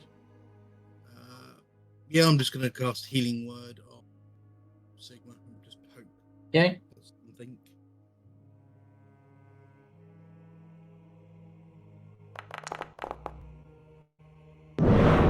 so they're back up. They would have the 1 level of exhaustion from being on death's door. Then I'm just going to move the moonbeam. I'm just going to sort of try and move it around on the roof. I saw them sort of run across. Slightly. Yeah, so pick a square that you want it on. Yeah. Okay, let's see if you get lucky. So Battle ships. there. Yeah, I'm basically playing battleships at the moment. Okay. Shot to Splush. Shot to E4, hit or miss. Miss. There is no response from up above, but whether that's because you missed or perhaps it has no chance to take effect, you're not sure. That shall be my turn. Okay. Greed, you're up. Oh. Right, I'll take a step outside. Glad to see you're back with us.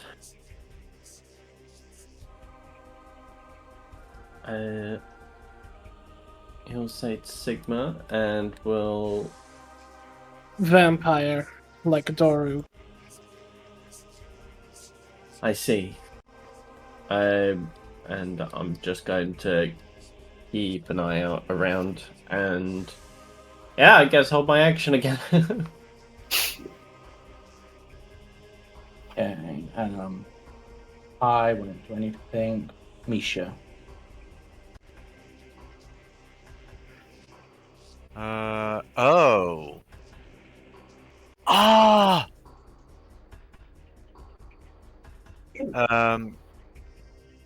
Is the window barred? Or can I open it as an item interaction? I'm gonna say in this case, yeah, you can open it, so I will do so. I don't remember where it is. There it is. There you go. Octavian, is that light thing yours? Yeah, don't stand in it. Can you move it down south, like 5 to 10 feet? Not right now, but yes. It's open. How much movement do I have? Let's get there. Freeze.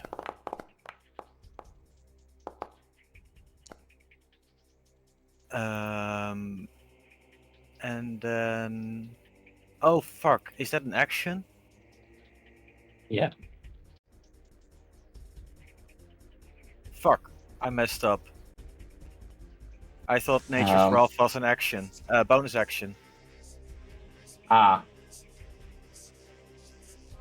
Can I undo Ray of Frost?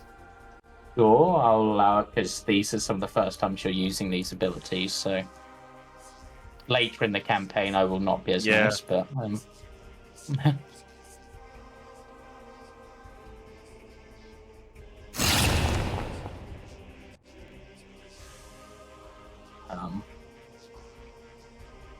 no, they are restraints. Ooh, Very good. Nice use of that. Let me just read that ability so I know exactly how that works. As an action, you can expend one use of your channel divinity to conjure grasping spectral vines around nearby creatures. Each creature of your choice that you can see within 15 feet must succeed on a strength saving throw or have a restraint condition for 1 minute. A restrained creature repeats the saving throw at the end of each turn, ending the effect on itself on a success. The zombie is not restrained because I cannot see it from here. And also, the zombie's dead. Oh, that as well. But a dead zombie made the save, failed the save, and a dead ghoul succeeded somehow. But... Yeah, but the zombie is already frozen, so that's okay. Yeah. He's just getting a nice hug from the vines. Mm-hmm. All right. And that's your turn? That is my turn. Ismark's not going to do anything. Irina's not going to do anything. Sigma, you're up. Technically, he's down. Well, I'm Yeah, technically. Yeah. So, if I was to back up a bit, could I back up far enough to where I could see the vampire spawn on the roof? Not. Well, you've only got half your movement. Because you're prone. From death's door and being thrown off a roof. Yeah, I would get up. You might be able to. Because I have Actually, a crossbow on hand. I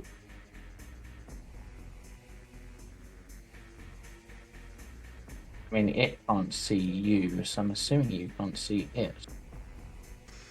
I think it's just slightly protected. Honestly, vertical fights are so confusing for this exact reason. I assure you the 3D version of the map that you can't see is preventing a line of sight to the enemy. Yep. There you go. This is a 20-foot tall building. Sorry, it's first floor is 10, second floor is 20. You need to stand at least here to be able to even see the edge of the roof. So maybe from here you might be able to see it. A little bit tricky.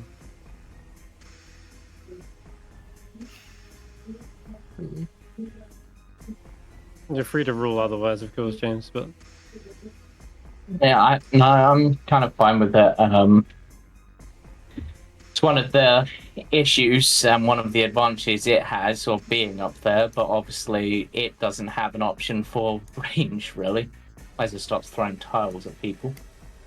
Okay, then instead I would, instead of moving that far first, I would... I would say you'd be aware of sort of how the view would be from the roof from being up there, so... This is a shed, right? Yes. It's actually a barn. You can actually go right into it. The doors are open. Or on it. It's a stables. So, yeah. There's hay barrels. The doors are actually open. If you drag your token underneath it, you'll see what I mean. Oh, yeah. Oh,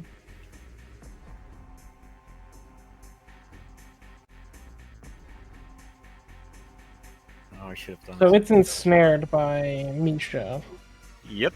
Oh, it's restrained. Even better. Restrained. Okay. Then I will... So it's a 20-foot high roof? Yes.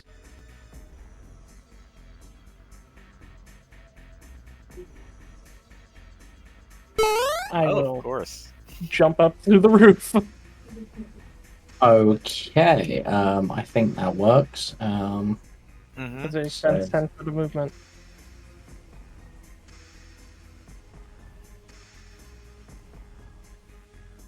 Yeah, that does put you up on the roof. I think that's... I also have 5 foot, so I'll move right here. It's restrained for now. And it has to use its action to get out of that, which is fine. And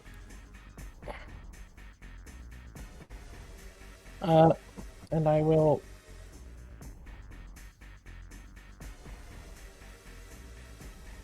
For the... It's already got that. Okay.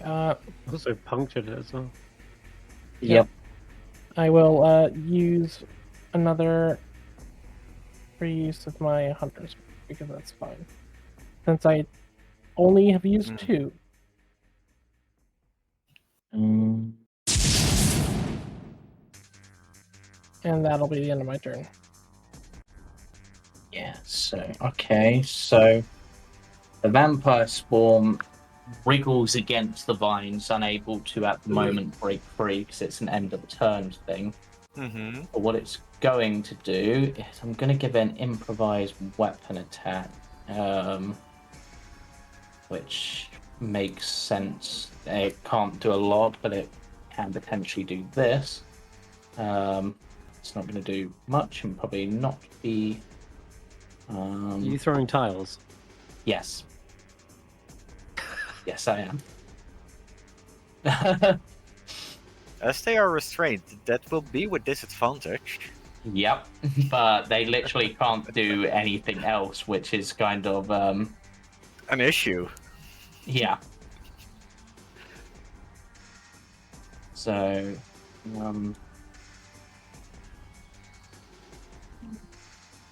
yeah. You should just really roll strength.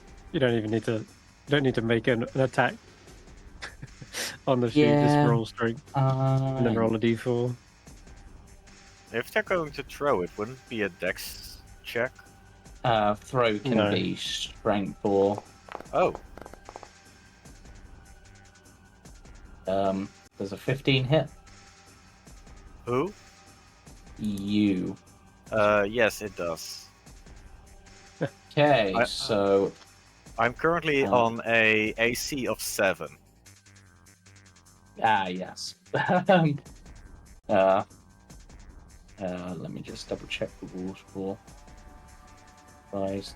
Do they still add their modifier onto an improvised weapon, or is that only if they're Are they proficient? Yeah, you add modifier. No, Oh. it's you don't add proficiency, but you absolutely add your modifier. Yeah. So, have 5 damage. They will take cold damage. Is it the... Would they? Yeah, they will. Armor of Agathis, yes. But this is not a melee attack, and it says that's on a melee. Oh yeah. Yeah. It has to be a criticality with a melee attack. My bad. So have 5 damage as it throws a tile at you. Armor still up. Vampire spawn. And because it has multi-attack and can't do anything else, have another tile throw. That one misses. Oh, that's that one definitely a misses miss. Big miss. Yeah. Okay, end of its turn. It makes that strength save. To make the save. No, it doesn't. Okay, so it's still trapped. Palmar, you're up. Or you're down, it's up, but you know what I mean.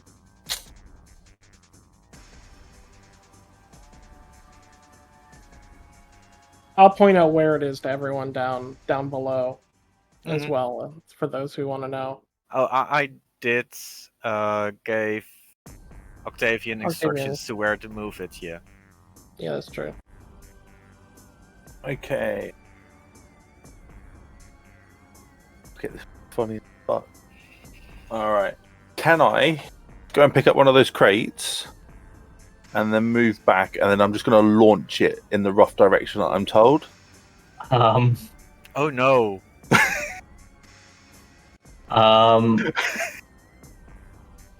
You're gonna cast catapults?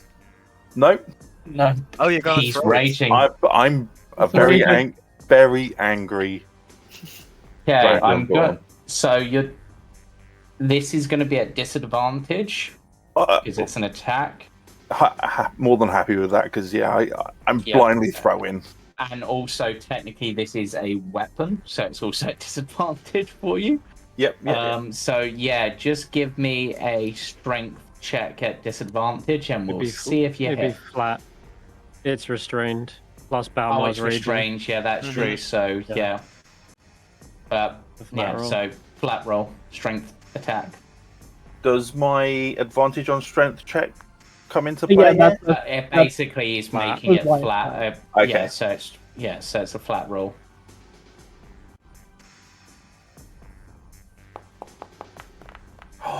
That was nearly a 20. That would have been misses. hilarious. Oh, That's That fine. misses, sails over and smashes into some of the tiles next to it, giving it some extra ammo. Sounds fun. Cool. Yeah, I'd Octavian. imagine that would have used all my movement, so that's all good. Yep. Octavian, you're up. I will follow the commands I was given to move my moonbeam. Okay, it has been moved down. The creature is now in the moonbeam. and it has nowhere to go. Oh, I just I thought move- something. On its last turn, it would have actually healed by 10, I move actually. back. Because it hadn't taken Radiant that turn. Mhm. So back here, I can now see on the roof, and I can see my marker. So would that mean I can now see the spawn? The full Well, roof's it's a coming 40 to show. foot high. Yeah, the thing Yeah, is, it's your a 40 foot moonbeam high is cylinder. 40 foot high, so you can see the moonbeam. You can't see the creature. The creature's in the moonbeam. But So now you have a general direction to where to aim. so you could give me an attack at disadvantage, and it's going to have like major cover on that.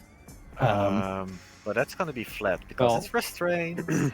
It would be, yeah. I'm going to give that 3/4 cover against your attack, essentially. Depending on Your what best attack option you're is doing. to climb roofs or go up ladders to the Yeah. from the attic. But you can still try and make an It'll attack. be 9 foot tall at this distance. Would help. Unfortunately, not in this case. Apparently not. Right. I do not know how well this actually, because I think with the height and stuff, it treats all medium creatures as basically an average height sort of thing. I'm not sure it takes fully height into account. It actually does. A large creature has a higher vision point than a Yeah, but medium-sized what I creature. mean is if they're still a medium creature, then I think it just counts all medium creatures as having the same viewpoint. Where it was when I was looking at it at one point, that might have been updated. Yeah, I'm just going to sling a guiding bolt in that general direction. Okay, so give me a... yeah, just do the attack, I guess, and we'll see.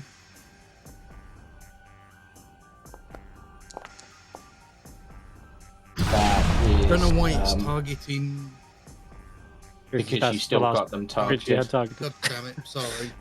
But it doesn't matter, it missed them anyway, and would have missed the vampire. So... Well, I wouldn't have been able to do that I wouldn't have been able to do that anyway. Sorry. Oh yeah, because you used your action to move, Move. the... Yeah. Yeah, so... If that's the case, I'll just throw my luminous arrow at it then. which we'd use the same roll, so no need to re-roll and it would have missed. Yeah. Okay, Damn it. greed. But put your spell slot back up or Yeah. feature. I'll just Oh, knock that back up. I'm gonna try go in here. Is there like a ladder to the top of this, by any chance? No, but probably based on its construction, you could probably climb on top of it, I would say. Yeah, why not? I'll give it a go. Okay, Yeah, so they're I'll- like stable gates. So they Yeah. have like several bars. Yeah, so I'll let you get onto the roof of it. They'll probably use all your movement to do so, though. That is perfectly fine. I think you can actually see them now. I can, if it's that one right there. I Yep. can't really see the token, but I can only assume. Oh wait, let me remove. They will probably still have partial cover from you, but not 3/4. So I'll give them half cover. Okay. Right. And where is it? I'm being blind. Eldritch Blast. There we go. Oh Jesus! Fortunately, Christ. that is a miss. It catches the Eldritch Blast and almost crushes it in its hand. Oof.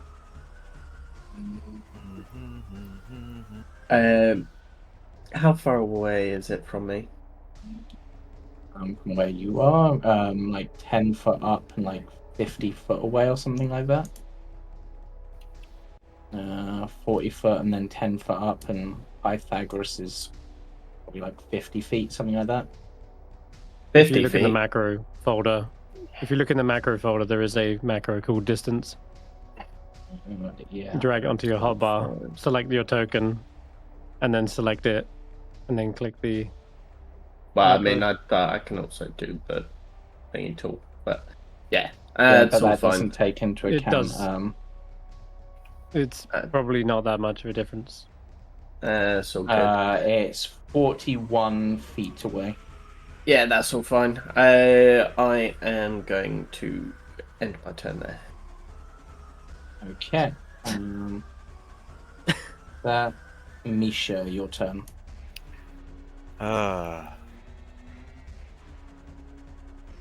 Let's end this.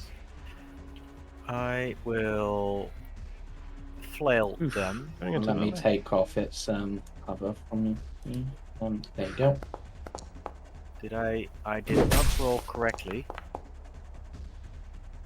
Just roll me another d20 to see if it crits. It did not. It is not a crit. Is it worth it?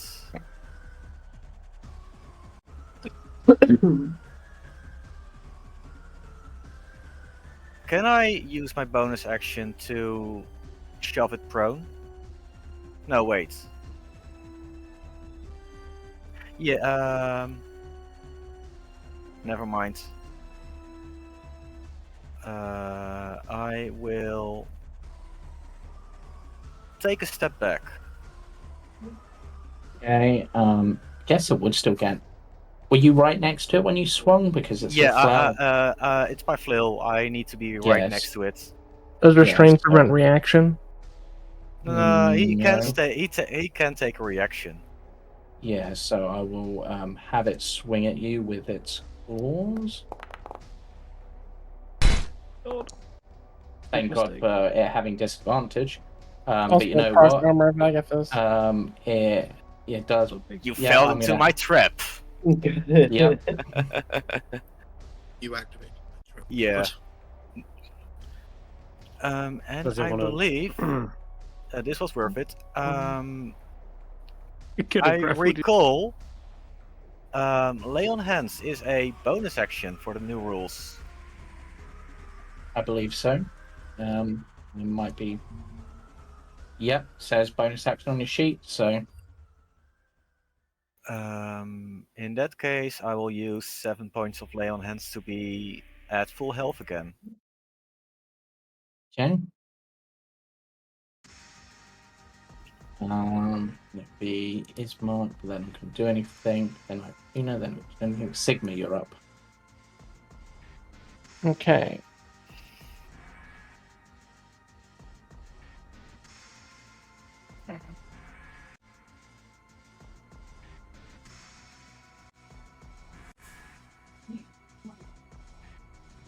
So it's on a slanted roof. Yeah. Is that considered a wall? No, well, for pinning, probably not. I would say the slant's not quite that extreme. Just worth knowing.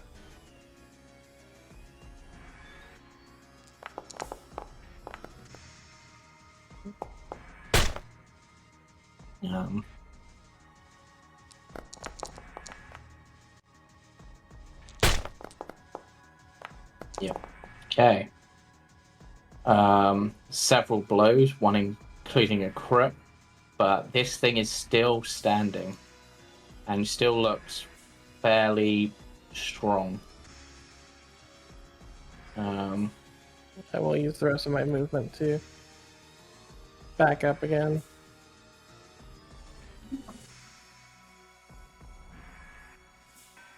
Okay. Right. Vampire Spawn's turn. Rolls. It fails. It's now beginning to look a little bit bloody. Oh, Misha's. why am I shining? I don't know. What is happening? It's Um, God. God is laid on your hands, I guess. Yeah, I'm.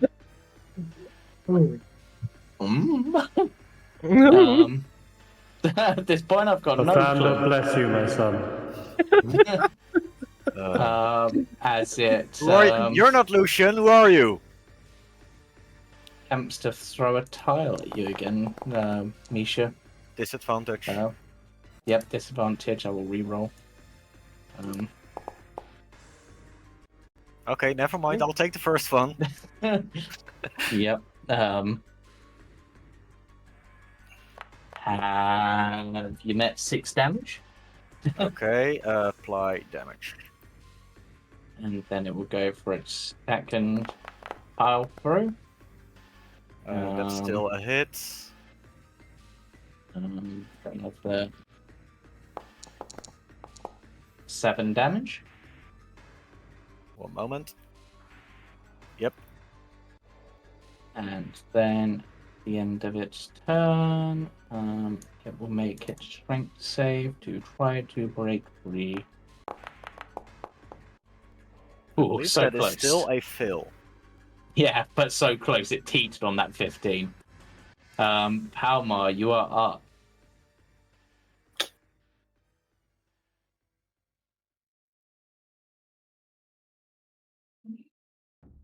Reed has climbed on a roof. So, don't know if that gives you anything. Hello. And you know Misha Yeah. got up there somehow. Problem is, Palmar's scared of height. Oh, that is not going to serve you well in Seeing a log to my left, I'm going to move over, grab that, and I'm going to just attempt to do the same thing again. Okay. Yeah, give me that strength check, and we'll see. Just straight up again, yeah? Yeah.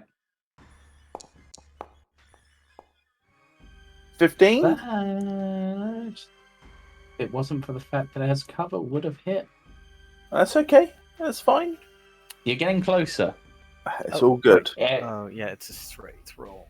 Yeah. Yeah. Yeah. Because you're Why am basically I- trying to. Palmar is literally just throwing things like a spoiled child at this point. Yeah. Why is Misha glowing so? Yeah. What happened? Why was it so I big? don't know what that effect was, Octavian. To dash, it's full action, isn't it? Mm-hmm. Yeah. Right. I need to have a thing.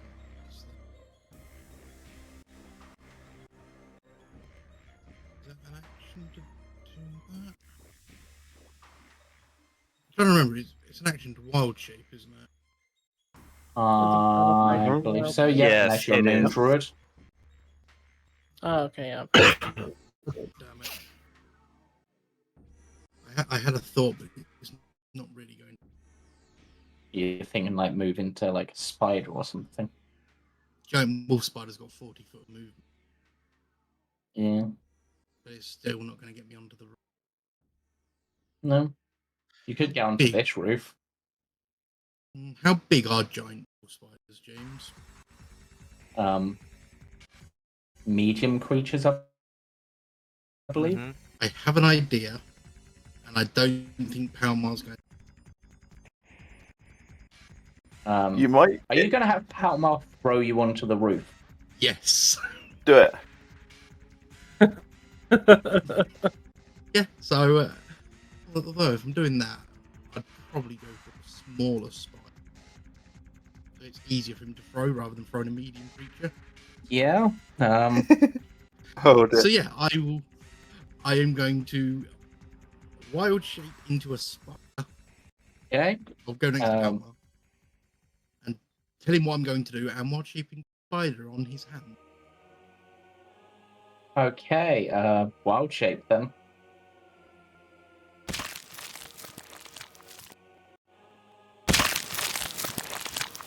When did that work? Character must not be in the compendium.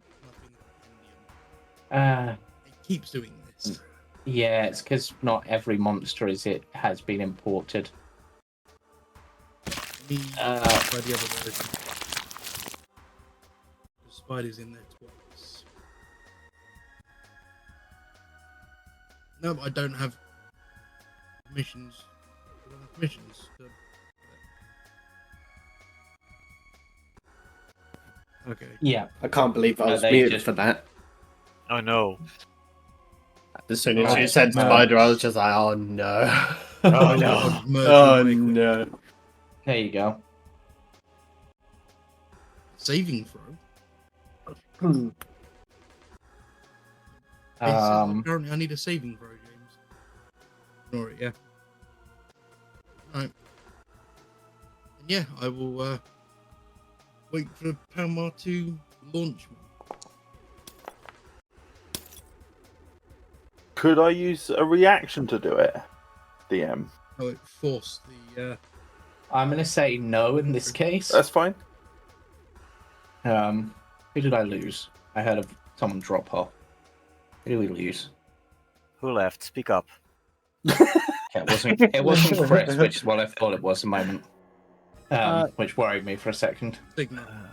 No, I'm here. Senrith, Yeah. Sigma's here. You're Saturday, sorry. Where is Phantom? Phantom's not in it. I was Chadmere. checking it. Yeah. He's Right, dead. I was looking for. I was Greed. like,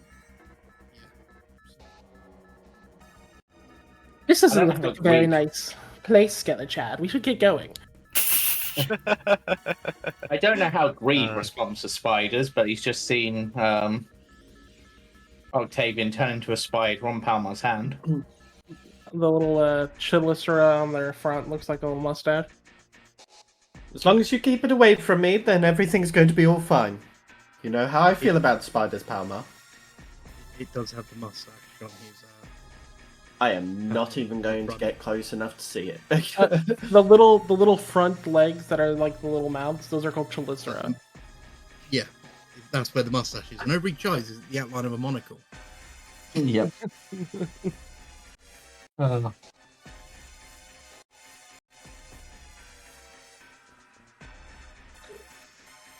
Why did the spell disappear? Yeah, I was saying my moonbeam Oh, disappeared because it yeah, forced the save. Yeah, it's for some reason when wild shaping, it's making you maintain a transforming doesn't break your concentration on a spell. So why was it?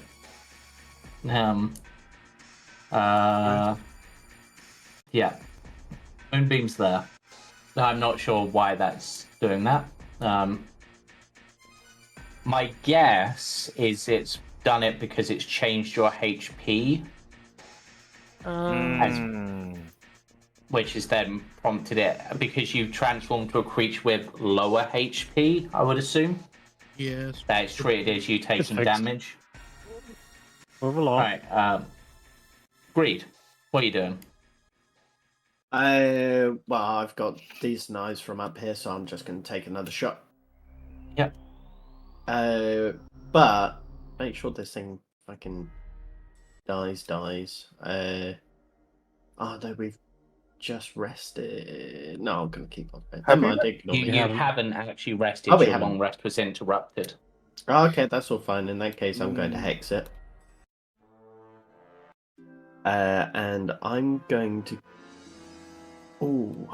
Has it been throwing any saving throws? Strength is the one you would want to do. Yeah, get rid of that. God, this thing has so many effects on it at the moment, it's kind of ridiculous. Oh, natural 20, baby! Let's go! Cam. Hello. Hex. God damn. Involves ability checks. ability checks, not saving throws. Oh, But still. It doesn't matter. Could have gone. The crit is Uh, nice, and the extra and, D6 also and does necrotic 1d6. damage, which would be doubled and then halved, Yeah. which is... It's already done that, so that's good. Oh, okay, cool. Right, Paishan is fine. Misha. Oh my god, it's still alive. Can I double restrain the vampire spawn? How? 2 different sources. I've got Ensnaring Strike. Which... I mean, I suppose that would make it harder for it to escape. The Ensnaring Strike also deals 1d6 piercing damage at the start of its turn, and it needs to make an action to get out of it. I guess. Why not? If we're gonna at this point, like, I'm not even sure. There I'm is just gonna... there is no way I'm gonna let this one go. I think it's getting close to the point that, yeah. Oh my god, you missed. Okay, never mind. The vampire dodges out of the way and just sort of smiles and goes, "Is that the best you've..."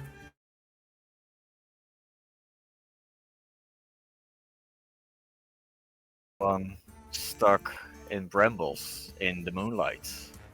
I'm not the one who it took 4 others to even get to this state. Any one of you one-on-one would die to my hand. Why don't you ask your misshapen friend over there? Let's make sure I'm gonna make it out alive.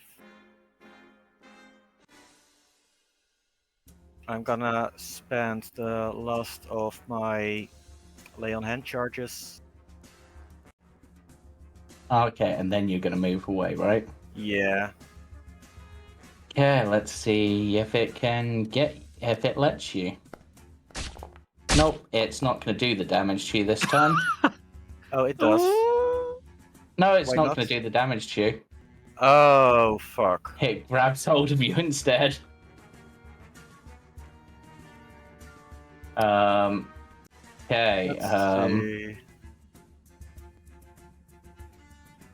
Okay. So, Ismark's not doing anything. Irena's not doing anything. Sigma. I will say at this point, you could possibly bring this thing down with a bit of luck. Yeah,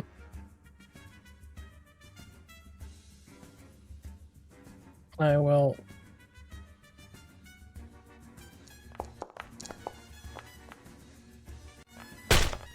That hits.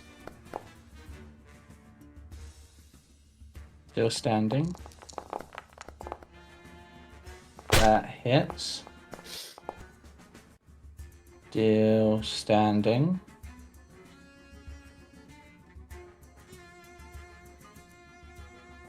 I think 1 more d6 for the Slayers. Worry. Oh yeah. 1 more d6.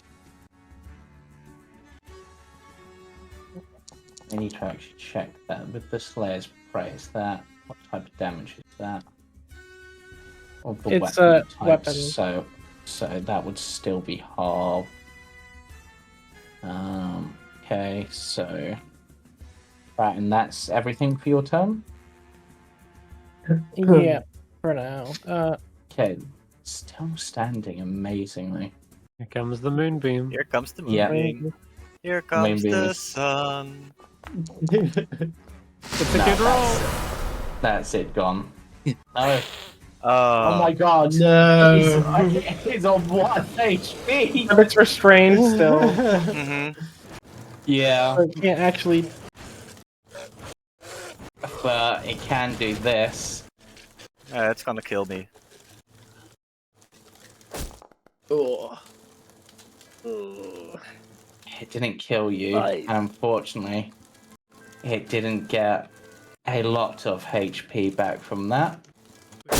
But it got That's some, 3, 4. and your max is reduced by 4. I think that's done that, right? Yep. I think. Yeah. Yeah.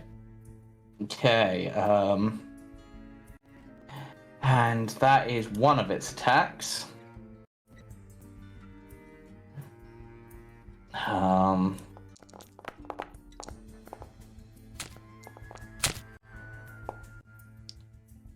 quite enough to bring you down. Mm-hmm. Palmar, you've been told to fling the spider on the roof. Just give me a strength check advantage in this case. Oh. He needs to roll a strength save and see if it's still restrained. Oh, yeah. That's true. Is it still restrained at the end of its turn? Nope. Yes. Nice. Yep. Yeet. Okay, the spider is very small, so I'm going to allow that. You chuck the spider onto the roof.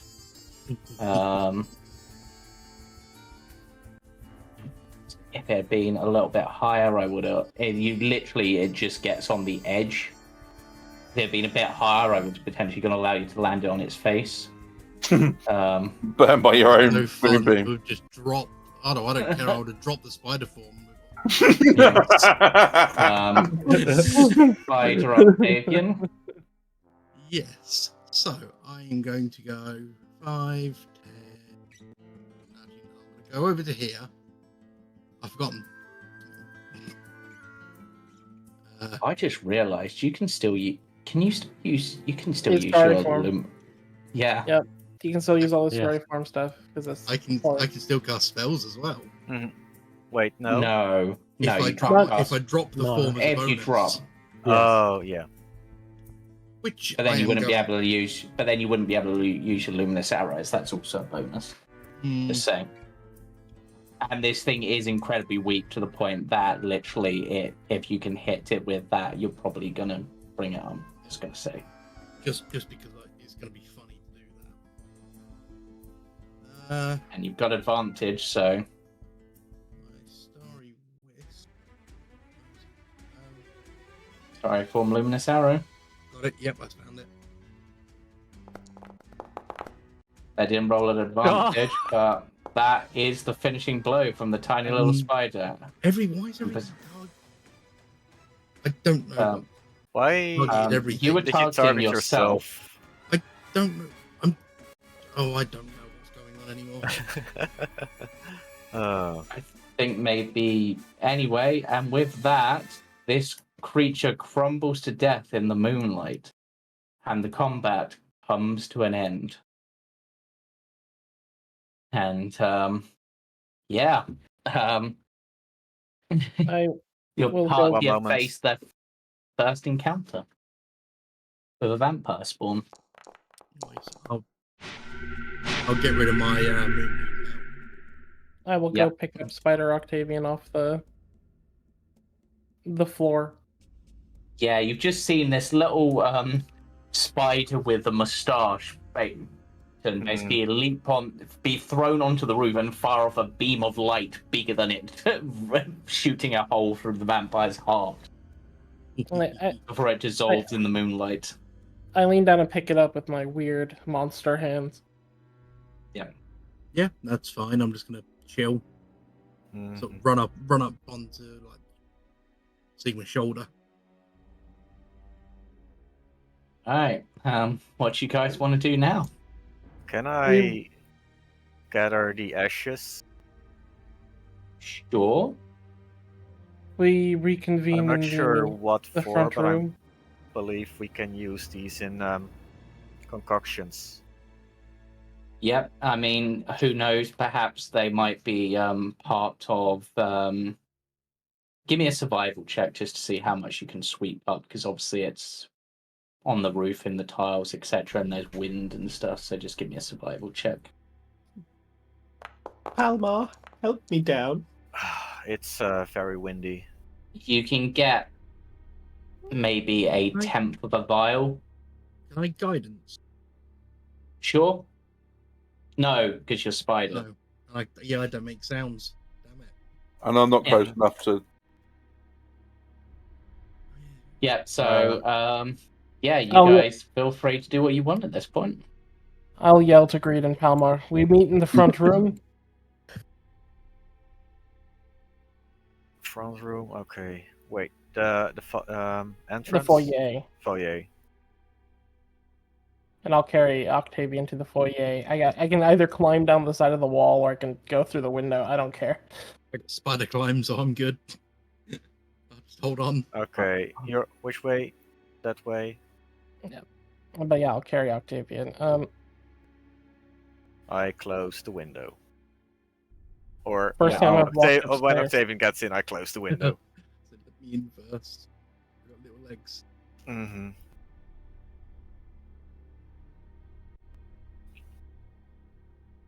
There you go. Help. It's not letting me drag Um, my character. Just a second. Let me. There you go, Misha. Irina, what's the status indoors? No one else has come in. I think we're good. I've not got control over my character, my token, James. Great. Oh, really? The spider thing. I came downstairs and that was it.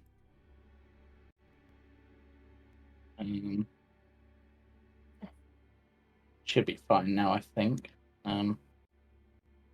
Nope.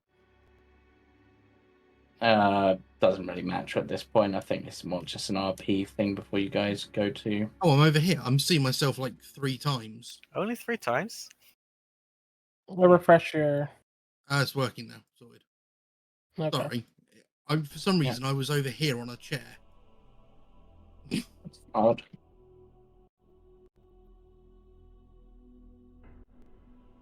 Just gonna grab climb off Palmar and of, drag him inside. I'm going to climb off of Sigma's shoulder, climb up Reed's back.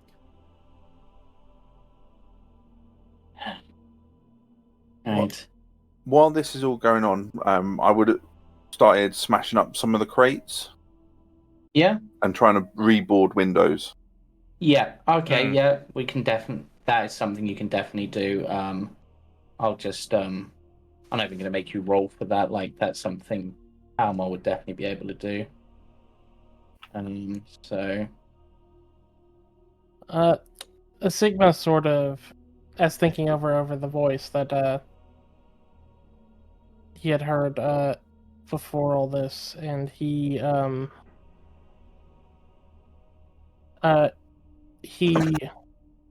almost like dutifully, like this is something that is done often, walks up to Misha and gets on both like on his knees on the ground and says, I apologize, I failed.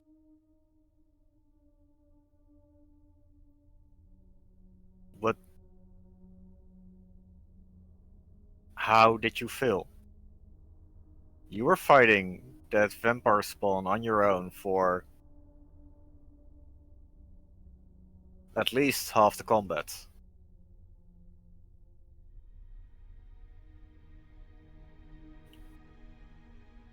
My duty is to hunt, and I failed to hunt.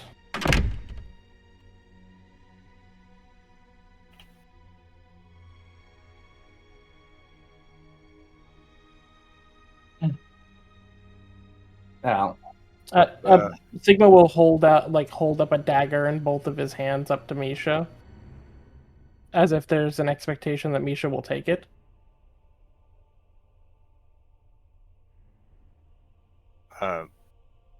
Is it a regular dagger? Or...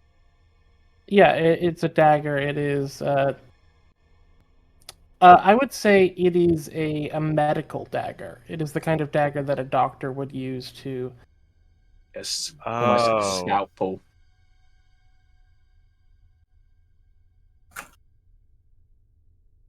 And for those who are watching, it's as though Sigma is bracing for pain. For pain. I grab the dagger and throw it. What do you expect from me? Who do you think I am? I'm not who you think I am. You're a light brand. In name only. They don't see me as a light brand.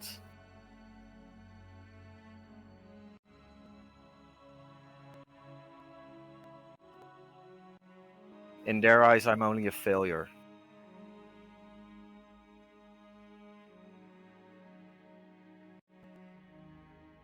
Even a failure is more than a dog.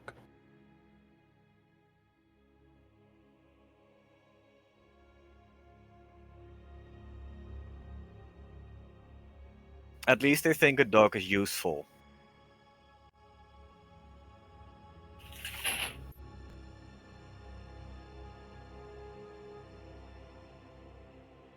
And Do Irene and Ismark have a response to any of this? Ismark's just like sort of looking sort of a bit confused. Irina, I'm gonna say, has a thoughtful look, almost like something's ringing a bell, but not quite not quite answering, if that makes sense. So there's a thought there on like the tip of their tongue. But Ismark will just look to Stigma and just be like,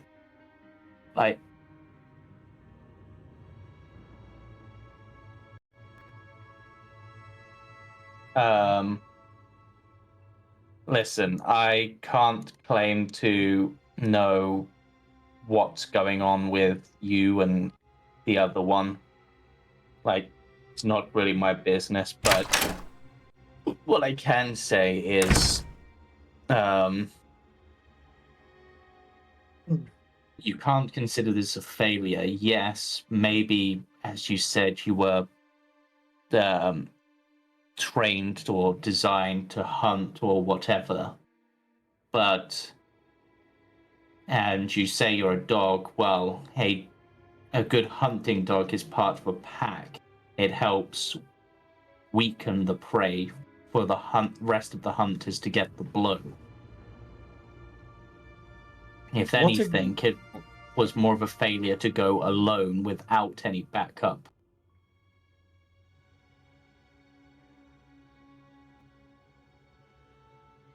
But that's just one man's opinion. What do you think, Reed? Why exactly do you think that you failed? What do you think that you failed in?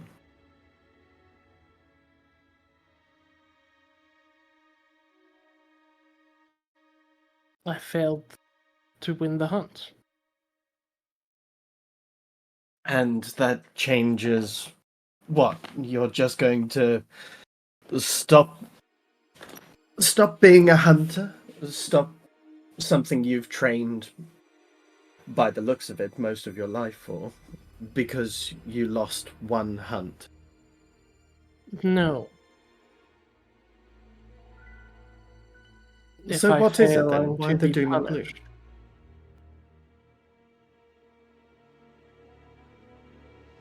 Why punish yourself for such a lowly fool? If I punish myself for every trade that I failed to make, or every sale that I failed to make, I'd be a much smaller person than I am now. The best thing that you can do is just learn from it, grow a pair in a sense, and move on. You're only going to get better by learning from your mistakes, and not waiting for a punishment. You're much more than just a dog as you say you are. And you certainly shouldn't be acting like it. That in itself is pitiful. With Greed saying this, I'm going to climb up his back onto his head. and then I'm just going to jump off of his head in front of Sigma and my wild shape. Yeah. You hear this. I'm using Greed as like a springboard. So everyone hears this, but Misha, in the distance, you hear the most blood-curdling scream that you've ever heard in your life coming from downstairs. Oh god. Followed swiftly by... Oh god, I hit the vampire spawn. You shot the ceiling. You shot the ceiling. Yeah. I accidentally double tap it. You double tapped the dust somehow. Like, you managed to Just like everyone watches, because I'm just going to say you did go for the vampire spawners. You just managed to somehow perform like the best trick shot ever. Somehow send it up the chimney and arc it in. And just be like, I'm just like, it bounces down, misses the spider, bounces off the floor, bounces off a couple of mirrors, Yeah. a chandelier, out the door. alright, that's Yes, I'll do that, and Octavian will just put his hand on Sigma's head and just say, "You didn't fail. Things happen. You need to learn from it. If you count this as a failure, then I failed more times than you could imagine." The Sigma will look to the side and he says, "When I fail, people die." Oh, woe is me. People die every day. If that's the case, I must be the biggest failure here. I lost my whole crew getting here.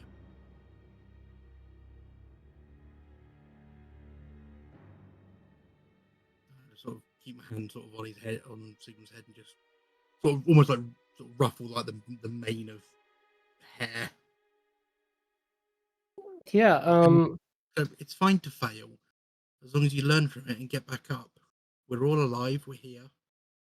yeah, you can roll a medicine check as you're sort of like looking at Sigma and like ruffling the fur.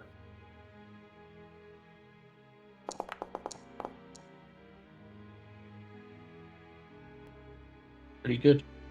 You see spell scarring, almost like chains around like Sigma's like fur around his neck. You see just under the fur there's spell scarring there.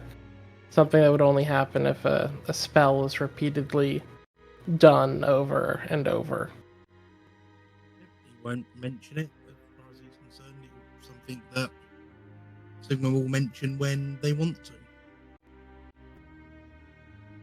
He doesn't mention it at all.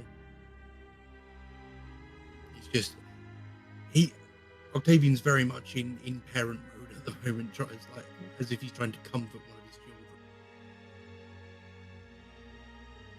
Yeah, he just won't mention that. I will ask, does the voice show up at this moment as well? The voice, you just hear a sort of tutting noise in the back of your head. And I'm going to say that a particular bit of spell scarring on your body somewhere, I'll let you decide where, almost tingles slightly. And it's a familiar spot from a particular brand that will be put on you from a certain woman. Then, without going into detail. Could you describe it as a light brand? Yes, you certainly could. Damn it. Cease. Yeah, Octavian knows that he was just trying to comfort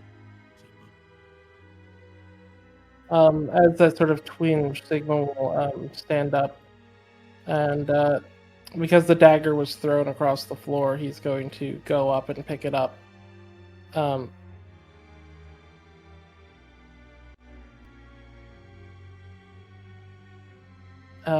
look at Octavian and say, and Greed and everyone to say, "Thank you."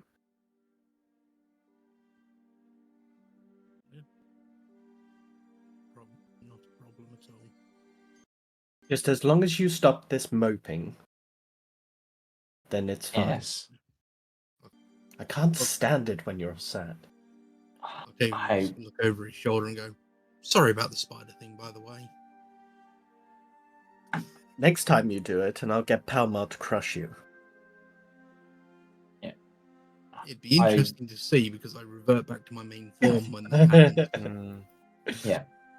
Irina is going to perk up as part of this conversation with Sigma and just be like, I don't think you can consider it a failure for being brave enough to fight a vampire spawn one-on-one. If it hadn't been for you, then it could have got any of us. So yes, you didn't win by yourself, but what's the point in being part of a team if you're trying to do everything by yourself? So remember, you've got others by your side, and the only real failure is when you stop trying. There'll be plenty of time to prove yourself if that's what you're looking for. We've got a long journey ahead tomorrow. But for now, everyone, we didn't really get to start our sleep, so let's all go rest up and hopefully things be brighter in the morning. If the pattern continues, then, well, there shouldn't be any more attacks tonight. I can keep an ear out. I have at least a few hours before I need to stay in one place. Right. And I need to get my beauty sleep. Octavian Right. yawns, his wide open, just more of a mouth. So I'm not going to bother moving everyone to their beds, but I will say you can all have a long rest. Yay!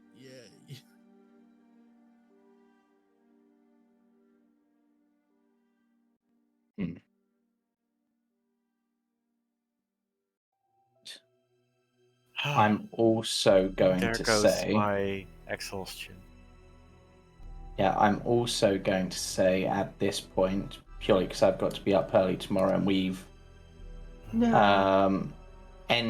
we've got to a good ending point, and the next bit's going to be like a lengthier bit.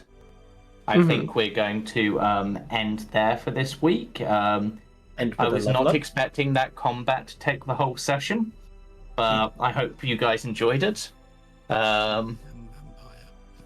And we shall hopefully be back again next week, and we'll see you then. But of course, join us for our various other sessions through the week.